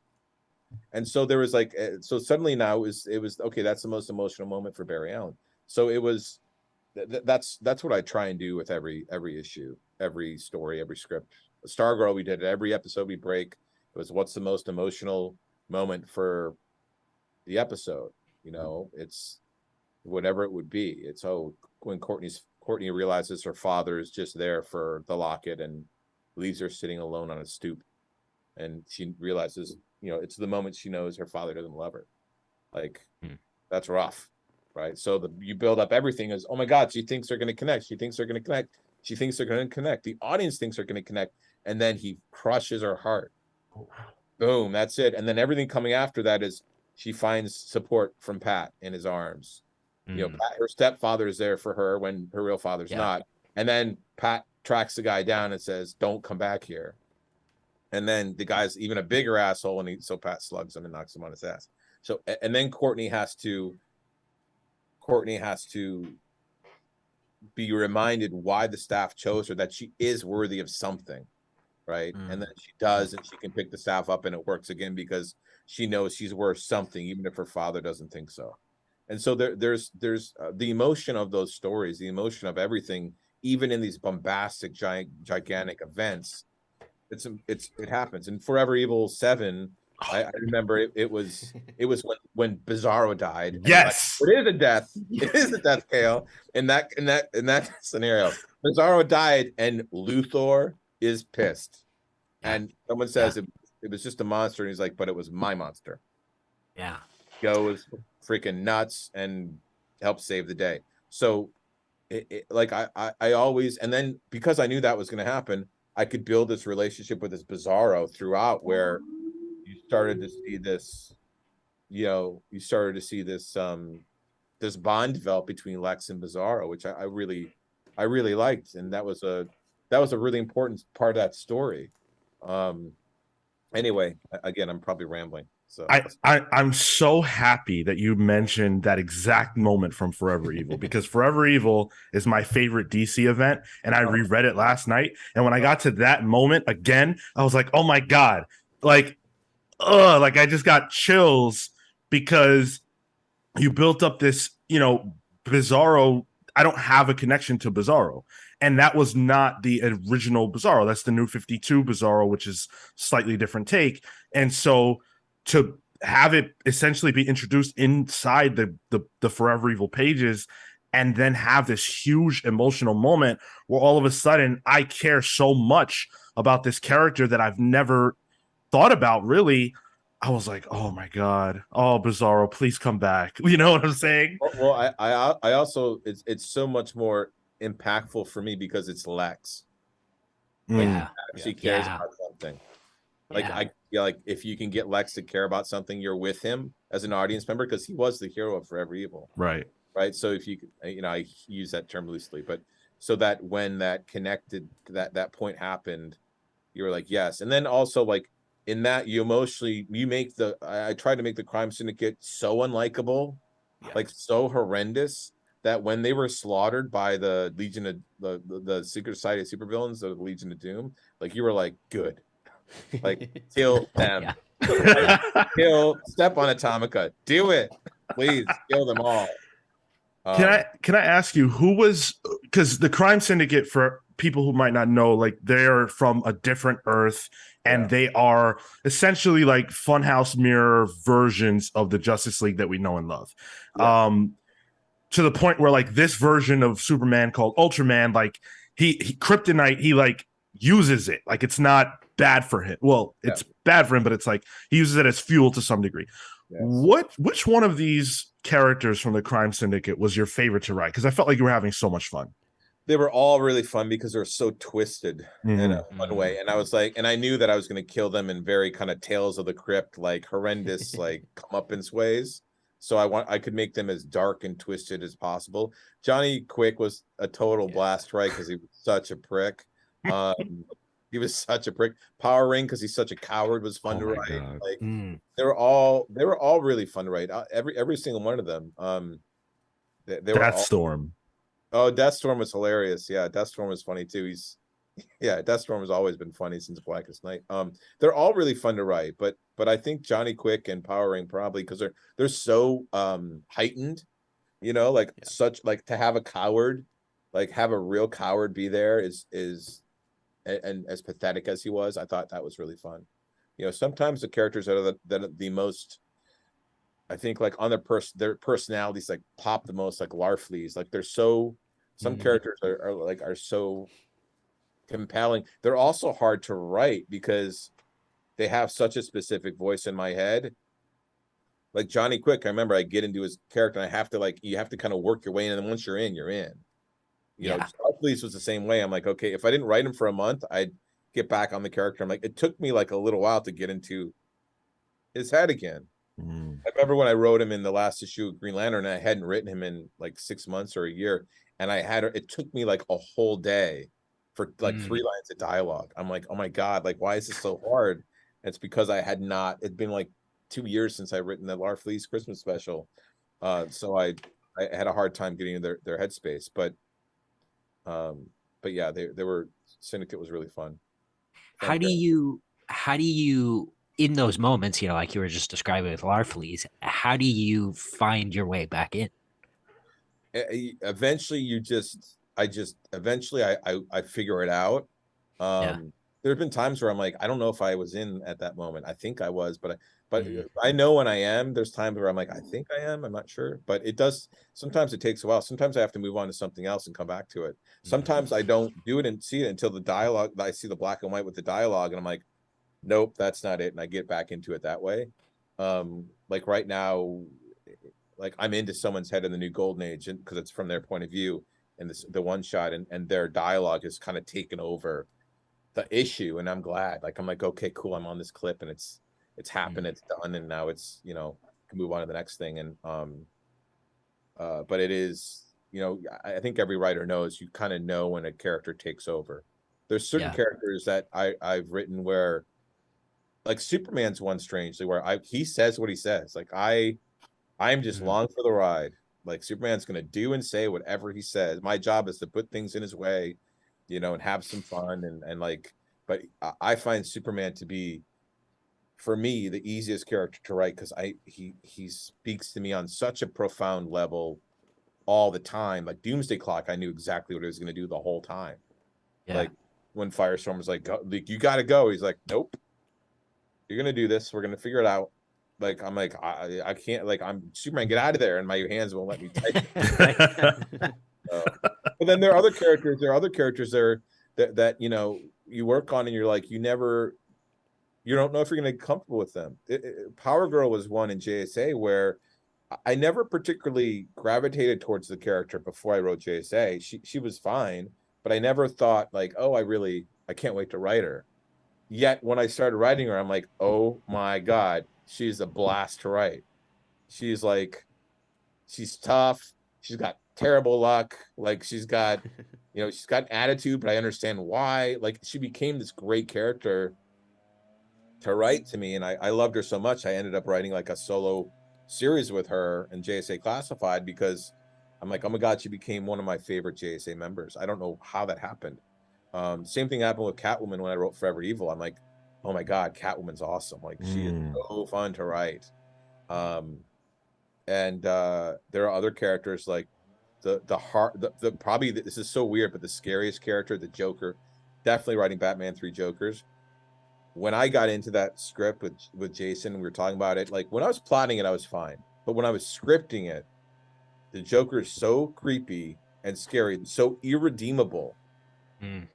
That I was like, I hope he doesn't know I'm writing him. Like, I don't want him to know I exist. Like, I'm almost afraid. It's like if there's a serial killer next door, you're like, I hope he doesn't know I live here. Like, right. I was so kind of, and I knew that he was going to just exist. And I was so kind of creeped out when I was writing him the whole time. It was really I've never had that experience with any other comic book character that I've ever written, ever, to feel like a little like, creeped out. Like it was not an easy thing to write. It's like Grant used to say that the Joker could see the strings beyond the strings. Yes, that's true. That's scary. But and also there were 3 of them, right? So I was like, right. Which one is the worst? Though there was one that was the worst. There was one that was the worst. Which one? Is there a character that you wish you could have spent more time with? A character that I wish I could have spent more time with? Yeah.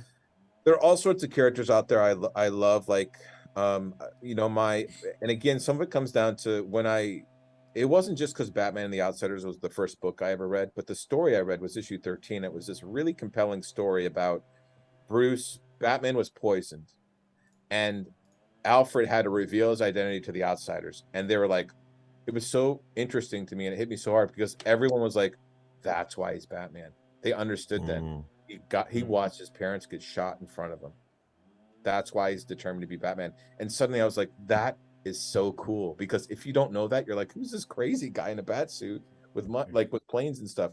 But the outside, it changed their perspective on who he was, and they had to help him survive the night by reenacting the death of his parents, which was traumatic for him, but it got him through the night and saved his life.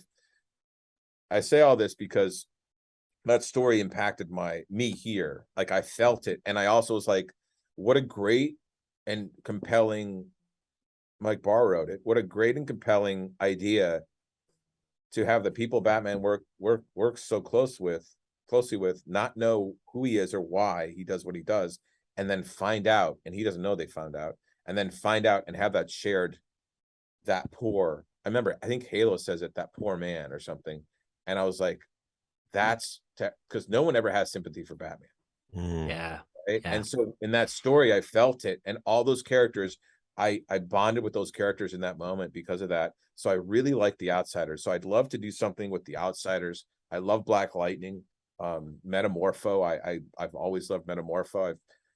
I just think those characters, either individually or Katana, I told you about, individually or together, there's something really special for me about them because of their relationship with Batman, their understanding of Bruce, and how each of them has their own kind of crime alley experience. If you look at who they are, like Geoforce actually lost his family was murdered, assassinated.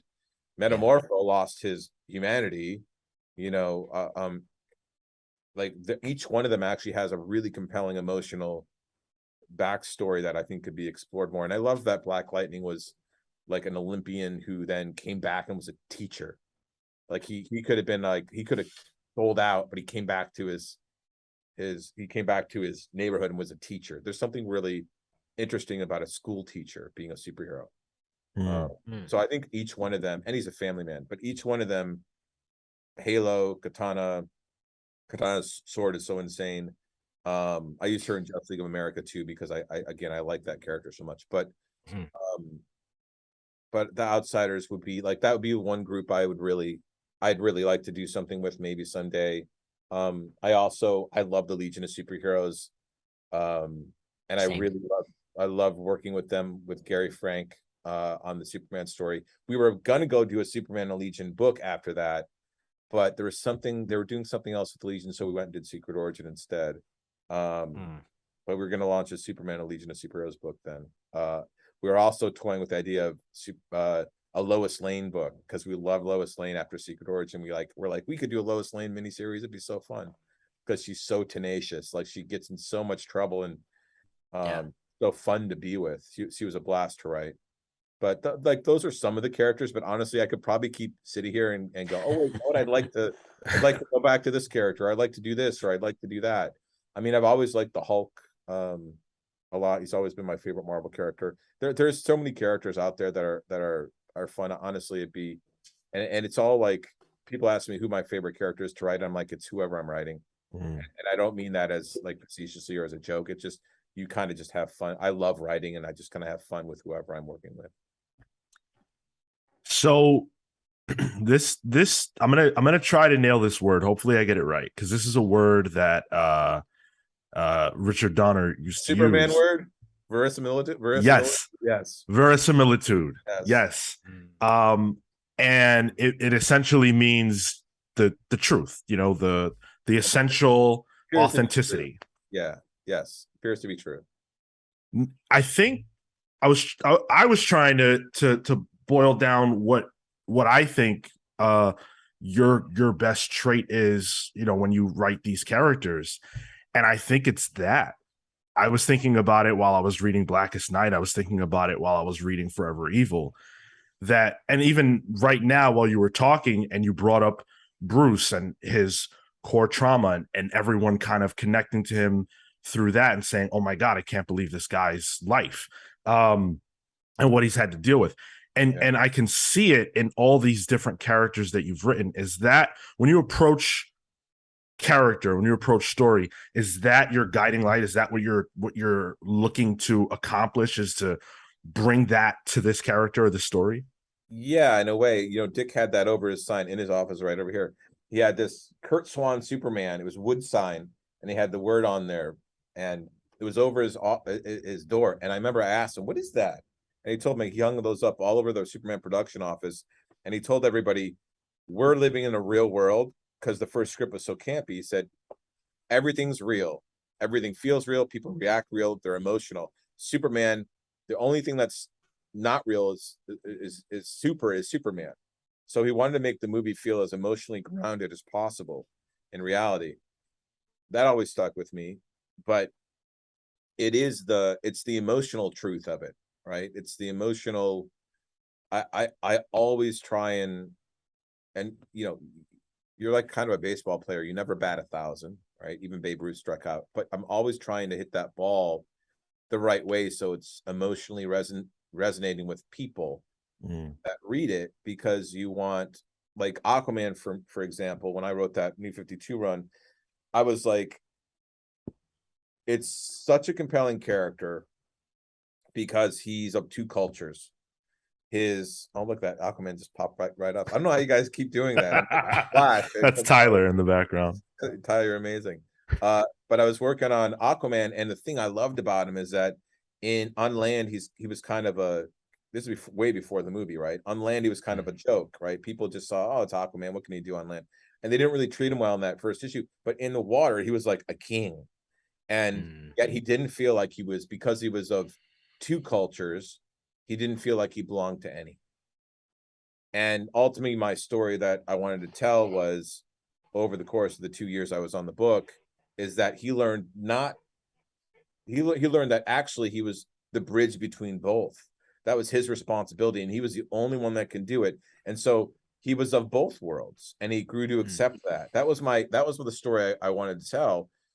And I really felt that story emotionally would resonate with a lot of people. Resonates with me, resonates with a lot of people, is that you don't feel like you're at home. You feel like you're you're an outsider to some respects, and those of two worlds, and coming together. That just felt like a really emotional story. So that does, inspire, like, it's the emotional truth to who the character is. Right. And it's hard to always unlock it and land it, but if you do, everything else falls into place. It's like that arc I talked about with the asterisks. Yeah. Everything falls into place if you know the story. That's why when I plot, it takes me a while to kind of figure it out, but once I have that, everything just builds itself. It's almost like you can't stop the story. It's just going to fill in, right? If somebody's got a fear of heights, of course, they're like, the story's why and how do they get over it? Like, it starts to build itself out. Maybe for me, it's because we just read Blackest Night for our book club. Comes out Tuesday, just so you know. But you got that kind of core truth of the character in like quick bits. Specifically, I think like Scarecrow and Adam, once they get their respective rings, and reading, I'm like, you did that so simply and directly, and I was like, oh man, this is just good storytelling here. Like, this is Scarecrow right off the bat. Just Adam being this being of compassion, was just like, yeah, I get it. Yeah, and I feel like in that case, the rings, they're not just different colors. Like, yeah, the thing that's interesting about them is the emotional content. And again, it's like, because it was fun. It wasn't like when that was coming out, and I was in San Diego, everyone's wearing different colored lantern shirts, and it was cool because everyone's like, I'm a Rage Lantern. I'm Red Lantern. You knew what it meant. Avarice. That means you had a sense. If you had an orange Avarice shirt, like, you have a sense of humor. Yeah, you get exactly what this is. I'd never look at a orange Lantern shirt and be like, but when they had a Red Lantern, you're like, that guy, like, they're going through some stuff. Yeah, it's a little scary. Whatever it is. Or if they got a blue one on, like, everybody, you could kind of figure out, like, and those were the main ones, right? And then Green Lantern, but you could kind of figure out how everybody was feeling. Yeah, my Red Lantern shirt was the most colorful shirt I had during my emo phase. So yeah, I'm sure. Like, but But that's why I think those lanterns resonated. It wasn't because like, oh look, now there's a blue one. It was about the emotional content of the story and the concept. That was probably as literal as that, and I can get pretty literal, but that's probably as literal as I've ever been with emotion. And that's because in my head, Green Lantern, I believe emotion is real and it's a power. If you feel fear, like I always talk about fear, because when I was first working on Rebirth, it was post 9/11. I was like, fear is so powerful. You can't even like, I can't measure it. Like how many, like, how do I put fear in a jar? How do I capture it in a container? You can't, but it's so powerful. I'm like, it exists, but what if you could capture it? And that's what Green Lantern technology is that it takes the fear across the universe and it collects it and condenses it into this emotional energy. So like one beam of yellow fear from Sinestro's ring probably came from a whole world. Wow. Like it's got to concentrate that down so that there's maybe like a spark of power from our planet was just created by from all the fear on the world right now. Boom, a spark was created just right now. Boom, another spark, another ember of it, and it starts to gather. So the more that there's fear on the world, the more we produce, which is why Sinestro wants to terrorize everybody, because it's their power.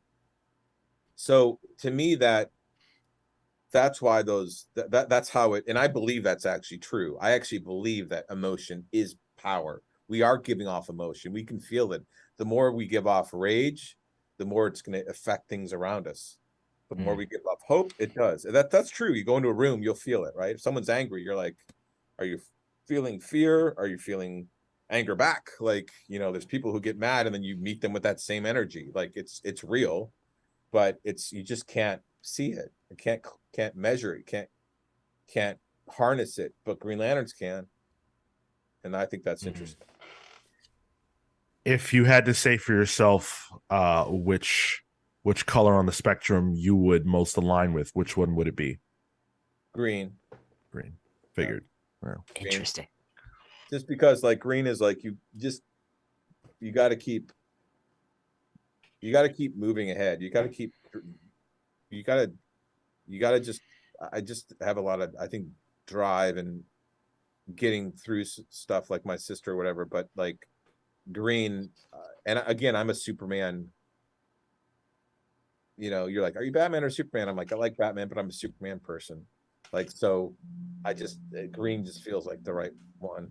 Doesn't mean I don't have other things. Like one of the messages of Blackest Night was we're all of it, right? Is that we all got to come together because that's what life is. Like I've got rage in me, I've got avarice, I've got compassion, all the other things, like we all have it. All of us are capable of it, right? All of us are capable of it. And there'll be different days we feel like different things. Like rage, to me, rage is really a defense mechanism. It's a shield. Right? That's what when people are wearing Red Lantern shirts, you're like, I don't want to be screwed with today, right? I've had enough. Yeah, I've read Dextar's origin. Like if you're seeing that, then. And by the way, Dextar is another example of that character like kind of popped and became like this character, like they made like became a little bit of a culty character, and I love that character. And their origin makes sense. Like it's a cool character. It's a cat that was super loyal to their owner, and then their owner's killed in a robbery, and the cat is beat up by some people and thrown off a bridge and like saved by this red ring that just lets it like vomit out its rage, right? It's like the perfect cat metaphor. But but that is like, there's also humor to it, right? We can't take all this stuff so seriously that like we're like it's dead because it's not. It can't be. Like you can't. I take it seriously. The emotional stakes have to be real. The physical stakes have to be real, but you got to have humor in this stuff too. You have to, because it makes it more fun for me. Like it makes it more enjoyable to be in. We just got a comment that I think is interesting, and the reason why I'm going to bring it up is because it fits into what you just said. Dan Trudeau says the other rings are emotions, and green represents the ability to control and harness those emotions. That's how I interpret it. What do you think about that? It's will. Yeah, it is. That's definitely, Dan, I think a really good observation. I think it's willpower is about, I don't know if it's necessarily complete control, but at least self-awareness of it, right? And having the kind of the self-awareness to know, like, this is how I feel and this is why, and that's what Hal went through. That's really what his journey was, and my run is that he had to recognize the different things he felt, because he felt like he was emotionally a little more closed off than he would let on, even though he covered it with bravado. But yeah, it is. I mean, I always saw willpower and courage were the same kind of thing. For me, a lot of people are like, willpower is not an emotion. I'm like, well, it's courage, it's drive, it's the will to live, it's the will to keep living. Like, when the world is hard, you gotta keep going. You can't stop. You gotta make a choice. You guys all make a choice to do this every Saturday. That's willpower. Definitely. And it really is, though. It's like, but it comes from passion. It comes from a connection among you guys that you love talking about comics. It's a shared thing, but it is willpower to keep doing it every Saturday. That is will. Going out of your house to work, that's willpower. Going, like, how many people want to go to the dentist? My son's like, I don't want to go to the dentist. I said, nobody does, right?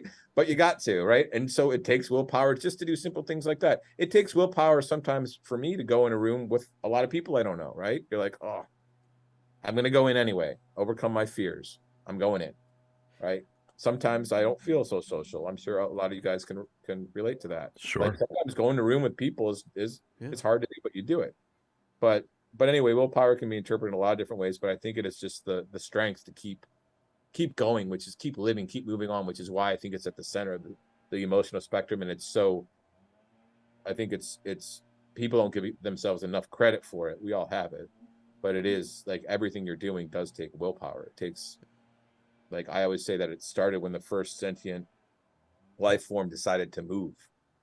I'm going to move because it took will to move. It takes will to just move my hand. That's your willing something. I'm just thinking of a yellow lantern who's a dentist now, and that is oh God, so. Tremendous. Yeah, probably get one. They love, and like, it'd be that dentist from Little Shop of Horrors. Geoff, we could do this forever, and I have so many questions I haven't even gotten to. I don't want to, we want to respect your time, and I also want to make sure the listeners get to ask a few questions before we close out with you. Sure. But there's no way that I could get past DC without bringing up Doomsday Clock. I just have to ask you just one question because I love Doomsday Clock so much. Sure. So with Doomsday Clock, when it was first announced, there was pushback because people felt like, oh, we shouldn't be doing DC stuff with Watchmen and all that kind of jazz. And I'm sure you knew that would come up and that would be a thing. And then it's sort of like, once the first issue dropped, and I remember I was saying, like, listen, everybody relax, this is going to be awesome. But once the first issue dropped, it became clear that this wasn't a story about, like, oh, what if Superman and Dr. Manhattan punch each other in the face a whole bunch? Right. It was a story with an emotional core and a resonance and, a big question at play. And it was beautifully told. And so I guess my question is, like, when you knew that this was going to be the reaction and you sat down to do this, to tell this story, how much pressure and how high did you feel like the expectations were for this to not just be a good story, but to be a great one? And how much, what was that like for you? It was a lot of pressure for Gary and I both. Like, it took a while for us to, because I had a kernel of an idea. And it was really like, Watchmen's the greatest story ever told in comics, but Superman's the greatest character ever created in comics. And it was a story of kind of comparing, like, I say it in the book, but like, Dr. Manhattan's a man of inaction and Superman's a man of action. And so there's all these contrasting ideals between the world of Superman and the world of Watchmen that I thought were really compelling and interesting. Is that all about making a choice? And we start with, like, there's a choice that's going to be made, and it's all about people making choices and why they make these choices and the difficult choices to make. But the pressure obviously was gigantic. And Gary and I remember I was in England. We walked together he was in England too. We were walking together for what seemed like an hour. And I was talking about the story, and we're like, are we going to do this? And after we talked about it more and more, and we said the environment we're in and the things we wanted to say, and we felt it was a really special story. And by the end of the walk, we're like, okay, let's do it. And it was super nerve-wracking. You know, it was important, I think, for us to make sure that it was a story we believed in. And it is a story. We're super proud of the story. And it's a beautiful story. There it is. But there was a lot of pressure. But, you know, once you start a book, you got to just do, not everyone's going to love everything you do ever. It's just not going to ever happen. So you just got to believe, if you believe in your story, and we really did, then we were like, we have a story to tell and it matters. And it's worth telling. And you can only tell this story with these characters. There's no other bigger story than Watchmen. And there's no other bigger character than Superman. And it's not going to resonate the same way. What we're going to say is, you know, about making choices and the state of what we thought the world was in at the time, and still is in many respects. Like, so there was immense pressure. We were both like, and Gary, he's just like me, like, we want this stuff to be good. We want people to love it. No one sets out to make a comic book that, no one's like, I can't wait for people to be mad at this. Like, that's like, nobody wants to do that. Right. But we thought, like, you know, the story is just really important. We really believe in it. We really want to tell it. It's going to be a lot of work, and it was a lot of work to tell it. But at the end of the day, I'm so glad we did. Like, Gary and I we talk about it all the time. Like, we're so happy we got to do that story, and there's moments in it and themes in it, and you know, characters in it that I love. There's stuff in it too that I'll never, like, you know, all the Nathaniel Dust stuff. We love doing that storyline, and Carver Coleman and the depths of that and telling that story. Like, I don't know if we'll ever quite tackle a story like that and we'll never tackle it told in the same way again. There's a lot of work, but it came from a place of us really wanting to express, you know, the need for choice and the need to analyze. Like I love when Superman, you know, by the end, Superman's kind of inspired Manhattan to make different choices. Yeah. And I think the reason why, you know, so many of the naysayers were silent is because they saw that you had tapped into the truth of these characters. And I might not have thought in my mind, oh yeah, Superman is this, you know, man of action, and Dr. Manhattan's this man of inaction, and Superman is the most inspirational, and Dr. Manhattan's kind of, you know, void of all of that. I might not have thought of those things being at play, but they were certainly present in the story, and those were the anchors that carried it through. And it was just so brilliant and so special to me. So thank you, and thank you to Gary and Brad, because it was so good. Someone in the chat, Samanito, asks if there will be a sequel to Doomsday Clock. You know, I never say never to anything, but we'll see. Fair enough. You mentioned the Golden Age stuff. I do want to you know, talk a little bit about that. You have the Golden Age one shot that's coming out, the JSA series, and the Stargirl Lost Children. All of those are coming out in November.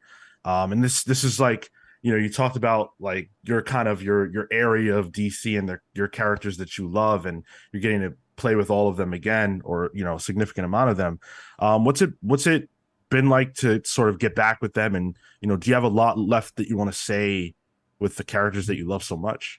Yeah, I mean, there's new characters I haven't really gotten to work with, like the Huntress, the new Dr. Fate, who I really like. But the JSA in general are just, they're always fun to work with. You know, I wrote about 100 issues of JSA over the years. They're the one group I never ever was like, okay, I'm done. Like, I always just feel like maybe because it's their legacies and it's the adventures that I know will go on forever.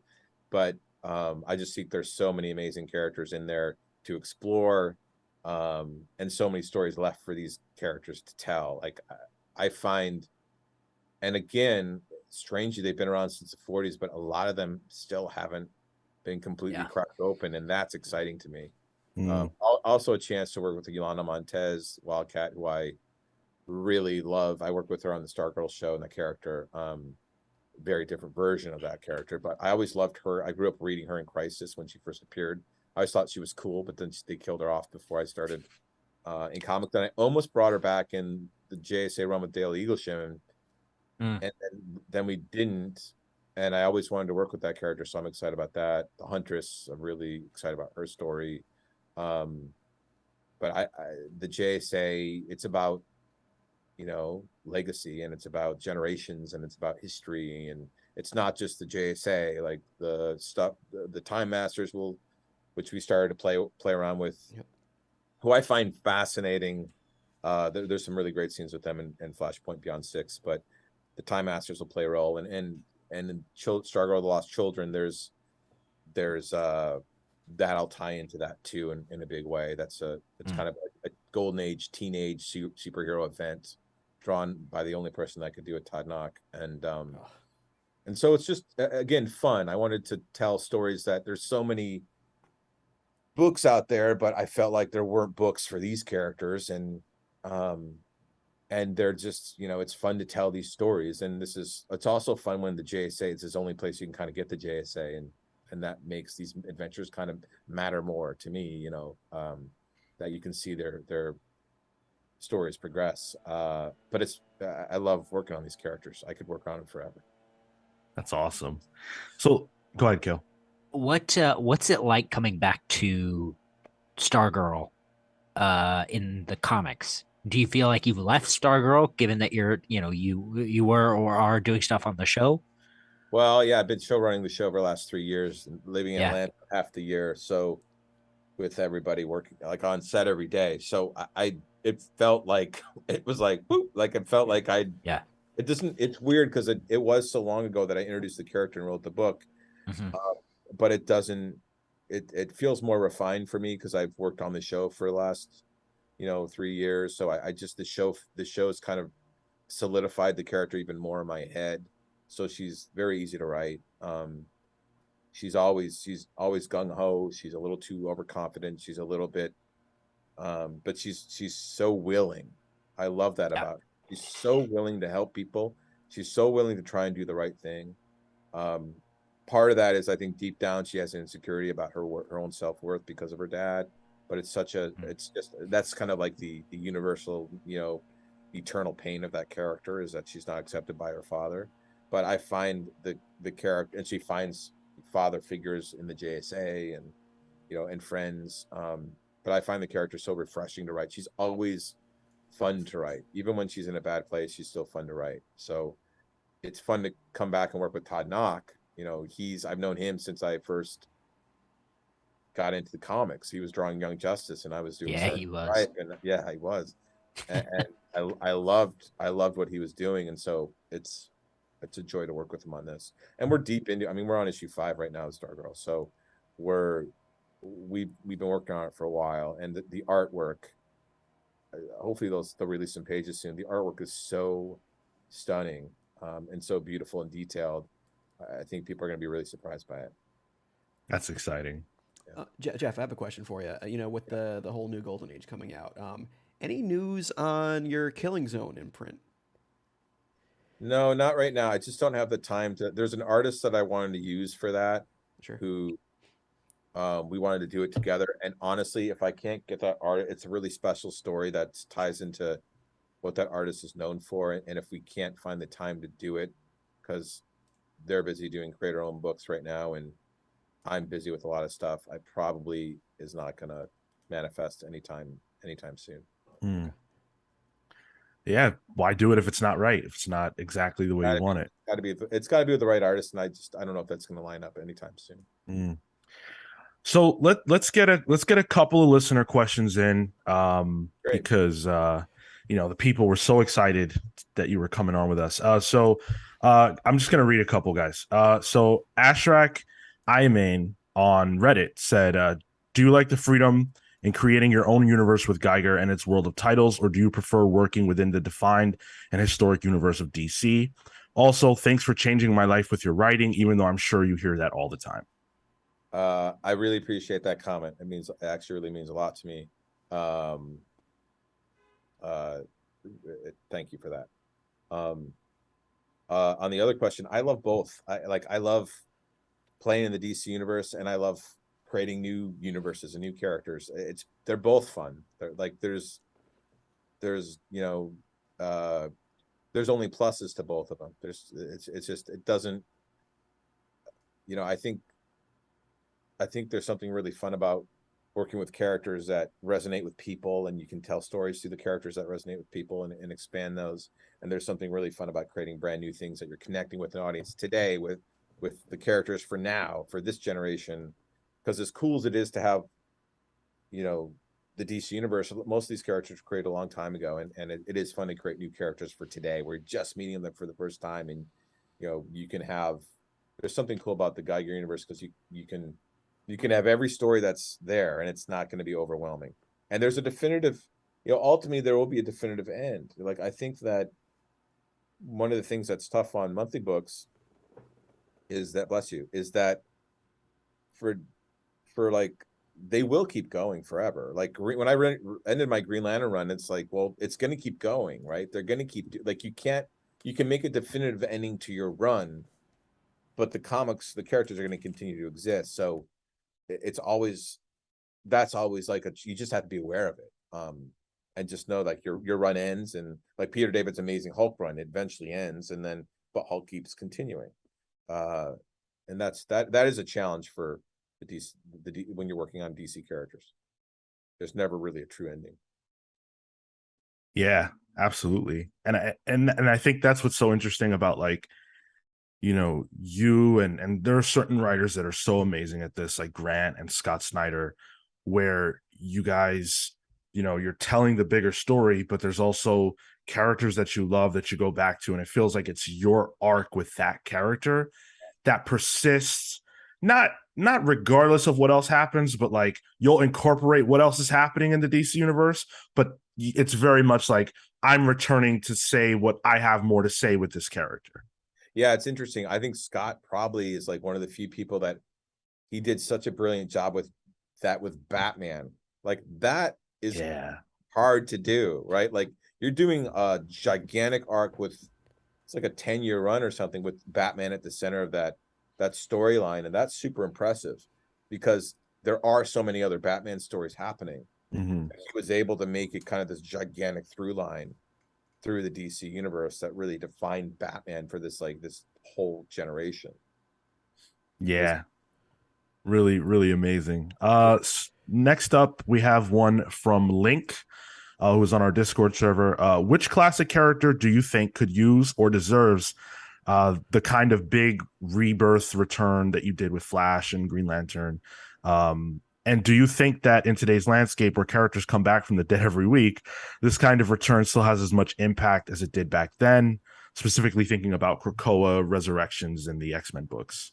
It's interesting. Like, so Blackest Night was a bit of a take on death kind of losing meaning, and it was supposed to end with the idea that death was going to be more permanent, right, in the DC universe. But soon after that, like we're going to bring the characters that everybody wants back now, and then we're going to have death because they had killed Martian Manhunter and Batman was dead. Like, there were major characters dead that in Aquaman we knew had to come back, but the idea was to make death feel more permanent. Like, after Blackest Night, the revolving door of death had been closed. But it's comic, it's kind of like after Crisis, they made time travel like impossible, which I always loved. It was cool because they made time travel really, really special. And then eventually it got bigger again.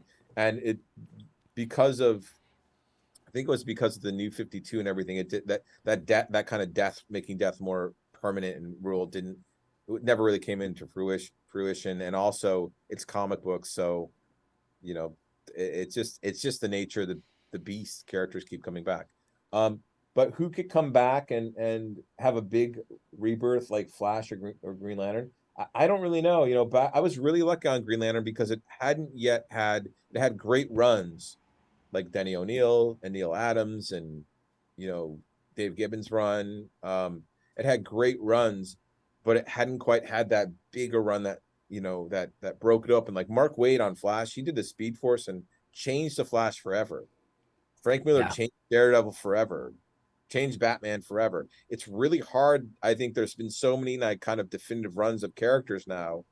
It's really hard to say like what character hasn't had that definitive run. That's a well-known character because a lot of them have. So you're like, okay, what character is ripe for a rebirth style thing? I don't, off the top of my head, I can't think of one.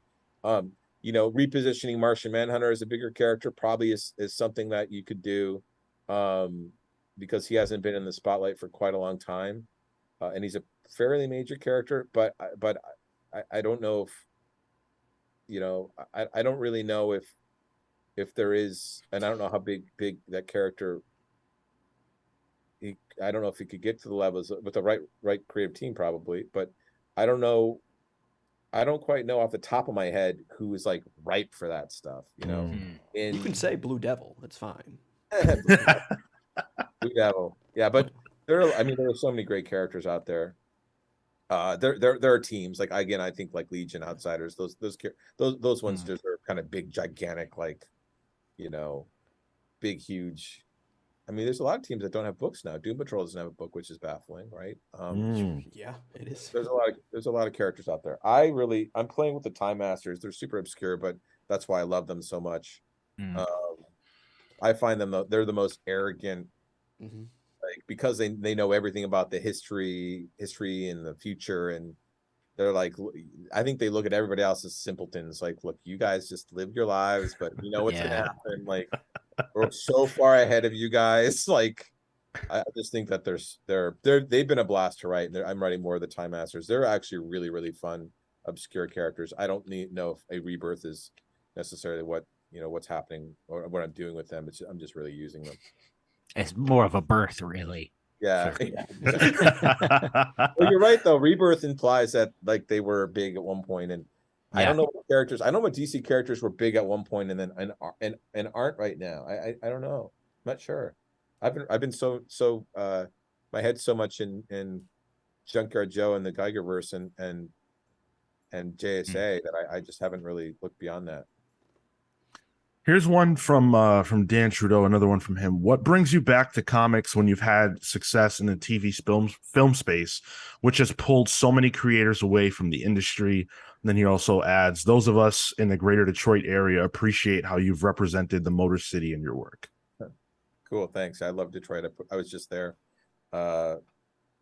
It's a great city. Well,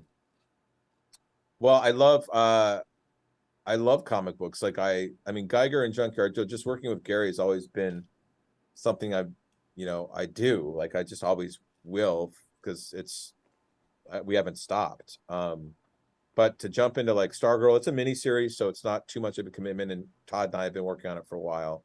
And JSA was just a chance to get back and do a monthly book with Mikkel Janin. So I pretty much carved out the time to do it. But I love comics. It's hard to comics are just my first love. Like, so it's I just got back from Toronto. I was on a shoot for a Titans episode I wrote. I love production, love working with all those people, but there's still something magical about comics and these characters. And it's also a chance to go back to Stargirl and JSA. It's hard to pass that up. That is gonna be where we leave the listener questions, guys. Sorry, but like it's just we monopolized Geoff's time. We had so many questions and thoughts. Hopefully we can do this again. Before we let you go, can we play a very quick game with you? Sure. So This is a game that Tyler created, and I think based on the game, and I'll let Tyler explain it, you are the absolute perfect person to play this with us. So go ahead, Tyler. Okay. So we've played this game a couple times, and just forewarning, it's stupid. It's called I think I have a soundbite here. I don't know if it works. Give me the green light. So it melds my love of a particular Pitbull song called "Give Me the Green Light" with my love of Green Lantern. So essentially, what I'm going to do is I'm going to show you names, and you just tell me if it's a Green Lantern or not. Oh, if it's a Green Lantern? Yeah. Oh, yeah. just like, if I know it's a Green Lantern. Okay. Yeah, it's sure. a yes or no. That's all it is. Great. So Okay. the first one I have, and they'll be on the screen too, so you can see it on the stream screen. Okay. The first one I have is Jadinklage Morgoon. No. No. Sean or Kale, do you have a? I mean, I'm not gonna disagree with Jeff. I'm gonna say no. Yeah, that's a no. So Jadinklage Morgoon is actually a Key and Peele comedy sketch character. Oh my God. Based on his college football, their college football sketch. So the next one I have is Skirkle. No. Say no. So Skirkle actually is a Green Lantern. Oh and he's my the God. goofiest looking Green Lantern I've ever seen. No, I do know. Now I'm going to say this. So I think did Dave Gibbons draw that? I believe so. I think so. And Okay, I he think was. I recognize that, but I know I've never come across that in all my years. I've never across that name. Funny enough, Okay. he appears very, very, very, very small in the Blackest Night splash page where like the dead Green Lanterns come back, and he's like you can barely see him. But he's there. Then I did list him somewhere. Yeah. That's so funny. I wonder how he died. I hope it was a heroic death. Apparently not, because his race, the Krizaks, were never allowed to have another Green Lantern. So he did So something. couldn't have been that great. No. And the other one Looks I like he's had. wearing a sweater, by the way. See the bottom of his. Yeah, it's got a hem. Yeah, it's got like this weird hem to it. That's He goofy. understood merch sales. That's what he understood. Cool. And then the last one I have is Blothar the Berserker. I don't think so. I'm gonna So- say no. No, You know he's what? not. Wait. Oh, okay. Oh, I already answered it. Oh, You missed your chance. Missed your yes, chance. okay. Kale's gonna say yes. Listen, he was wrong on the last one. I was going to bet Yeah. against him. Blothar is actually one of the members of the metal band Gwar. Wow. Holy cow.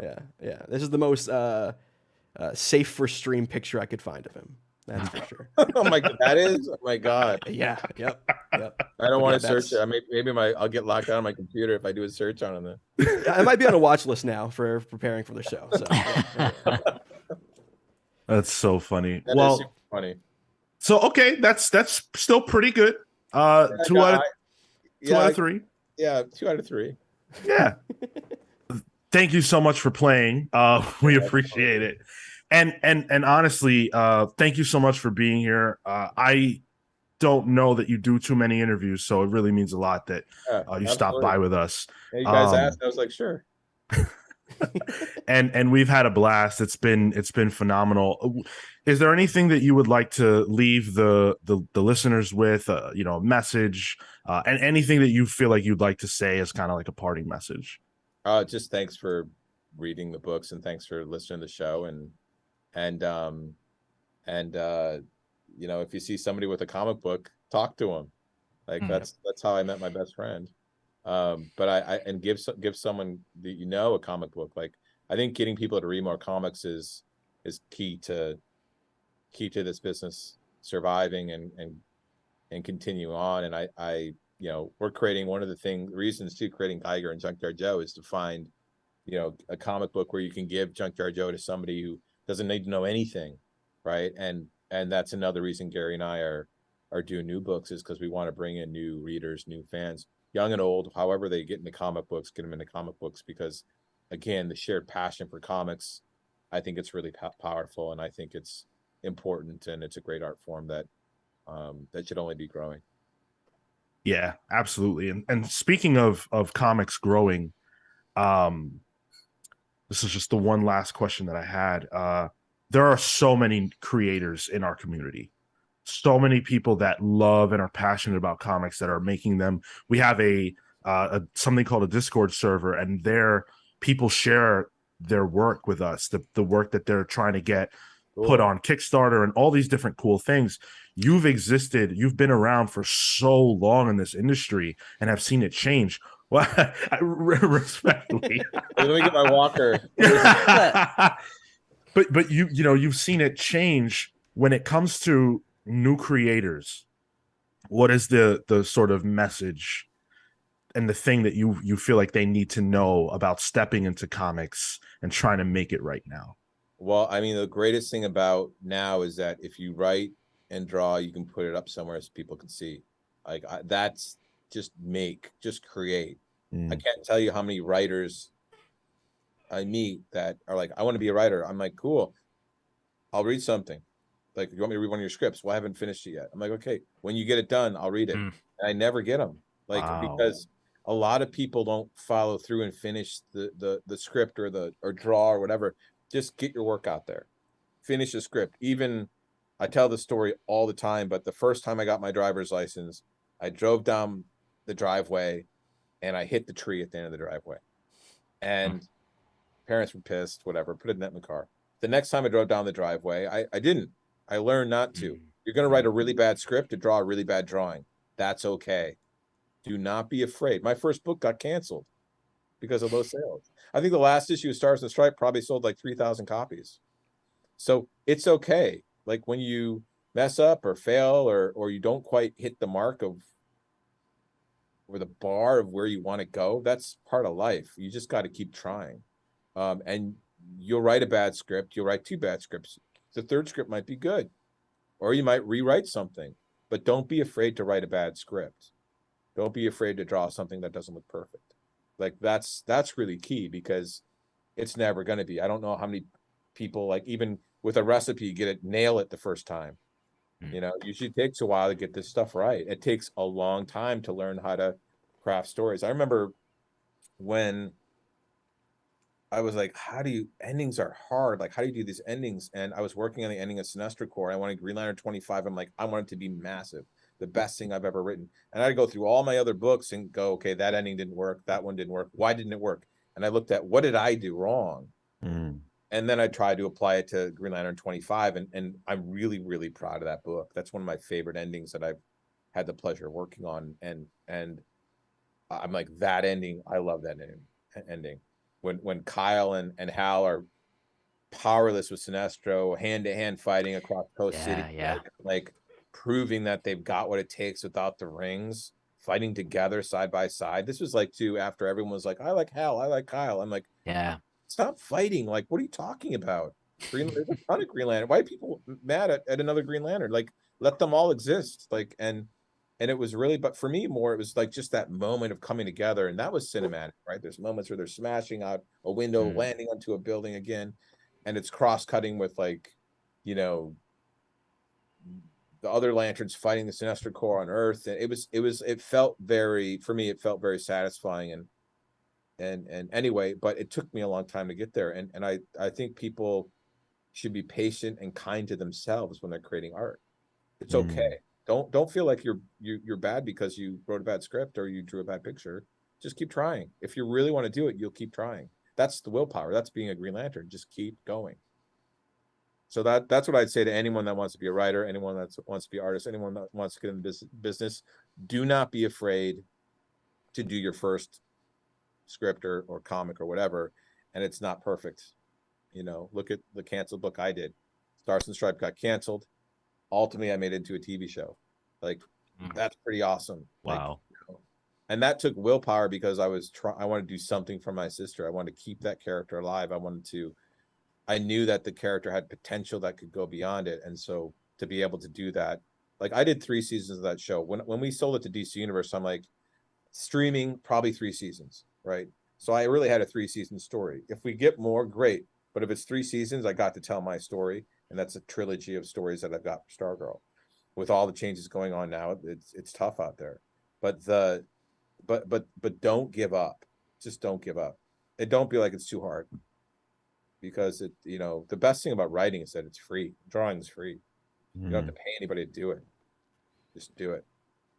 Wow. I'm sure that there are a lot of people who heard that message that feel like me, just full of gratitude for that because you're 100% right. So thank you. Sure. Remember, guys, Junkyard Joe is out October 5th. Go pick that up. Pick up the black and white edition. That is going, full proceeds are going to 2 different good causes: National Coalition for Homeless Veterans in the US and Veterans Aid in the UK. Every dollar and cent of the black and white edition goes right to those causes. And then Mad Ghost is putting an additional $2 up. So for every sale. So go out and pick that up. Geoff, thank you so much. Thank you guys. This was a blast. Listeners, live on Twitch, the rest of us, the three of us, will be right back. We're going to take a quick break, and we'll close out the show.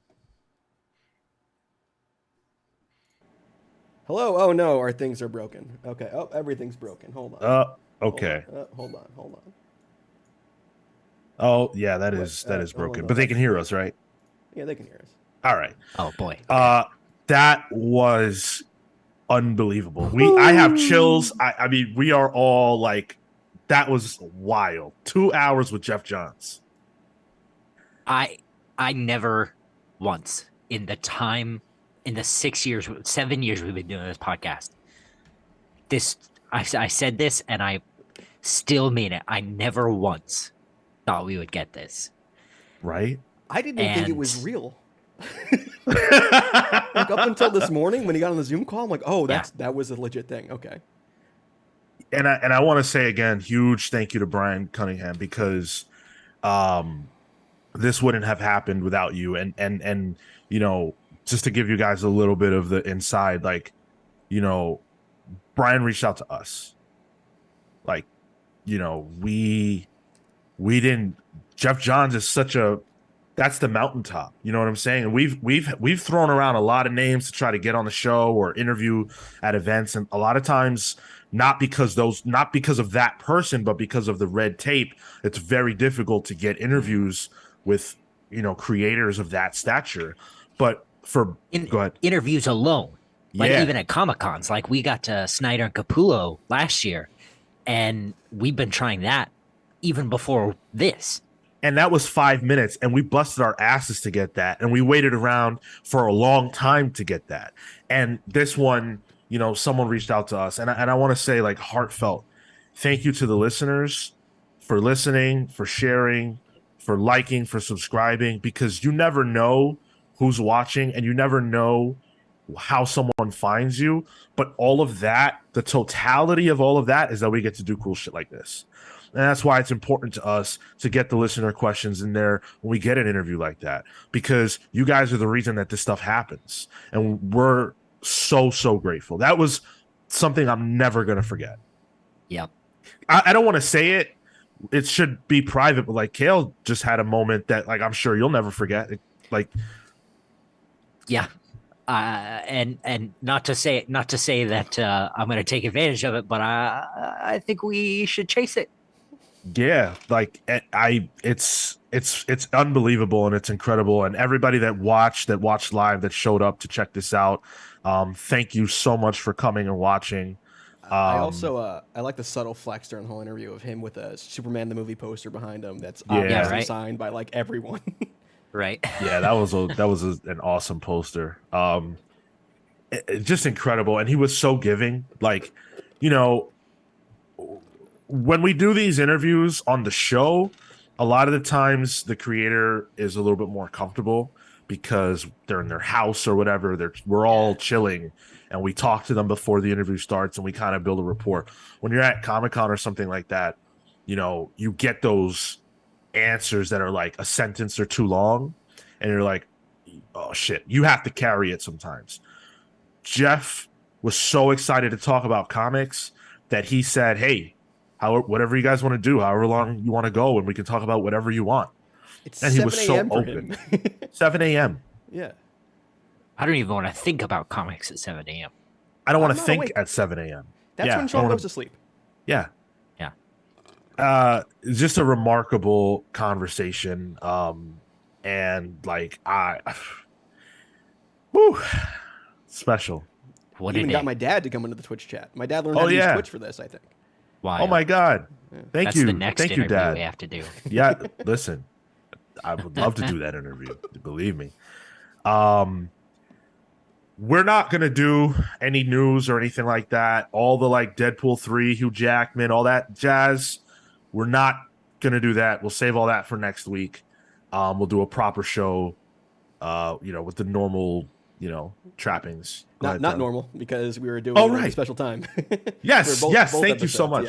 Yeah. So I just lied, because next week is Comic-Con. not normal And at so all. we're not doing a normal show. Next week, we're actually not even doing the show on Saturday because Saturday morning, we're going to be on the show floor. And we'll be at Artist Alley, and we'll be doing interviews, and we'll be, doing all that kind of cool stuff that we do. If you happen to be at New York Comic Con and you see us there, please come up, say hello. If we're comfortable, shake hands. Whatever, however that shakes out. We love meeting you guys. It's always awesome. So please do come out. Again, we'll be most likely, if you want to see us, it'll be in Artist Alley. The show we'll be doing live on Sunday night. Okay. Yeah, Kale, Yeah, We're not doing a show? What? You get a week off, Kel. yeah. We'll do it on Sunday night. 7, 6, 7 in person. In person, yes. So I have in to person. make a whole new overlay. That's a reminder for myself. Right. Hey. We'll share out the time that we'll be doing the show when we get closer to it. But expect around 6 or 7, like Palace Pulls time. 6 on that would Sunday. Be on Sunday, yes. Yeah. On Sunday, 6, 7 p.m. Eastern. We will be reporting live with all of our thoughts from New York Comic Con, all the big announcements. We'll talk about interviews we did, fun stuff we got to see, all that jazz you can expect next Sunday, Sunday night. And we're going to play a new game, too. It's called How Long Until Sean Can't Stand the Allergies from My Cat. I'm working on the name, but that should be fun. We'll figure it out. That's going to be a grand old time. Doped up on Claritin. We're going to see. Yeah. So that's it. Really, we just came back to kind of unwind and express gratitude and let you guys know that, again, next Sunday we'll be doing the show. Also, instead of Thursday for Palace Pulls, it'll be Wednesday because Thursday will also be at New York Comic Con. So Wednesday at 6 p.m. Eastern for Palace Pulls, Sunday at 6 or 7 p.m. Eastern for the main show. Thank you guys so much. We appreciate it eternally. If you want to support the show beyond showing up here, there are plenty of ways you can do that. The absolute best way is patreon.com/thecomicspals. If you enjoyed that interview, if you enjoy our show, if you enjoy what we do, Patreon gives you more of what you love. That's what we want it to be. That's what it is. It's a place where if you're a fan of ours, you can come, you can get more of us. We've got an exclusive show over there called Palling Around. In fact, I will not let an episode go by without shouting out the names. I kind of wish I had done it while Geoff was here, but you were almost out of breath.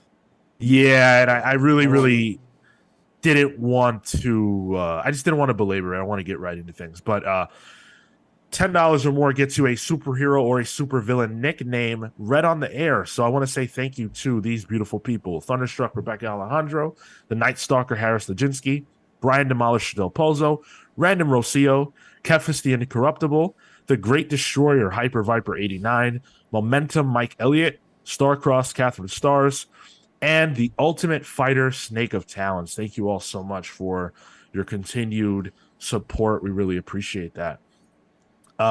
Twitch.tv/thecomicspals is where you can watch us live. If you missed this live, I'm sorry. Don't miss our New York Comic Con conversations. As I mentioned, that's going to be Sunday at 6 p.m. Eastern. Might be a little wild, too, because when people come over my apartment, I like to give them drinks. So, there's never been a live episode of the Comics Pals that we were all together, or any amount of us were together that I didn't drink.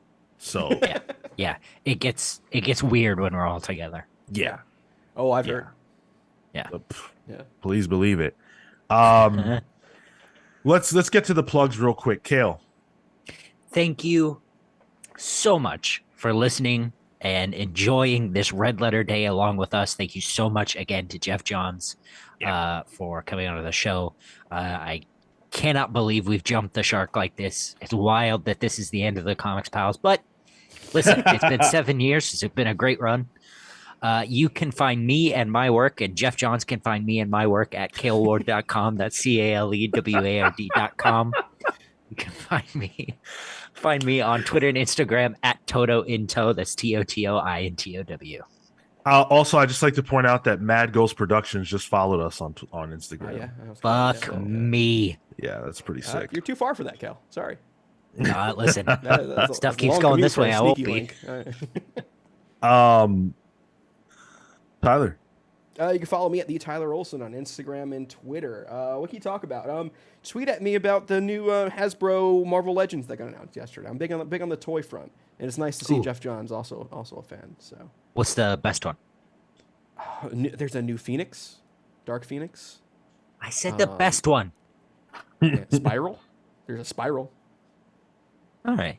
Yeah, Spiral. A 3-pack with Bullseye, Elektra, with the hair from the Miller era, and a new Daredevil on like the new body, and he's got like opposable feet too. Oh, it's good stuff.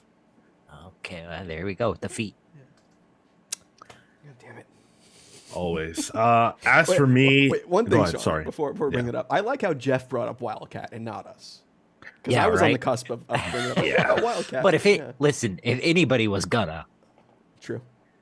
And far be it from me to tell Geoff Johns that he's wrong for enjoying Wildcat, right? As for me, you can follow me on Twitter and Instagram only at Sean Soapbox. I'm just really happy right now. I don't really have any thoughts outside of just gratitude and happiness and excitement for Comic-Con. So hopefully you guys will take that journey with us. Follow us on social media. We'll be posting updates all throughout the weekend. Thank you so much for listening.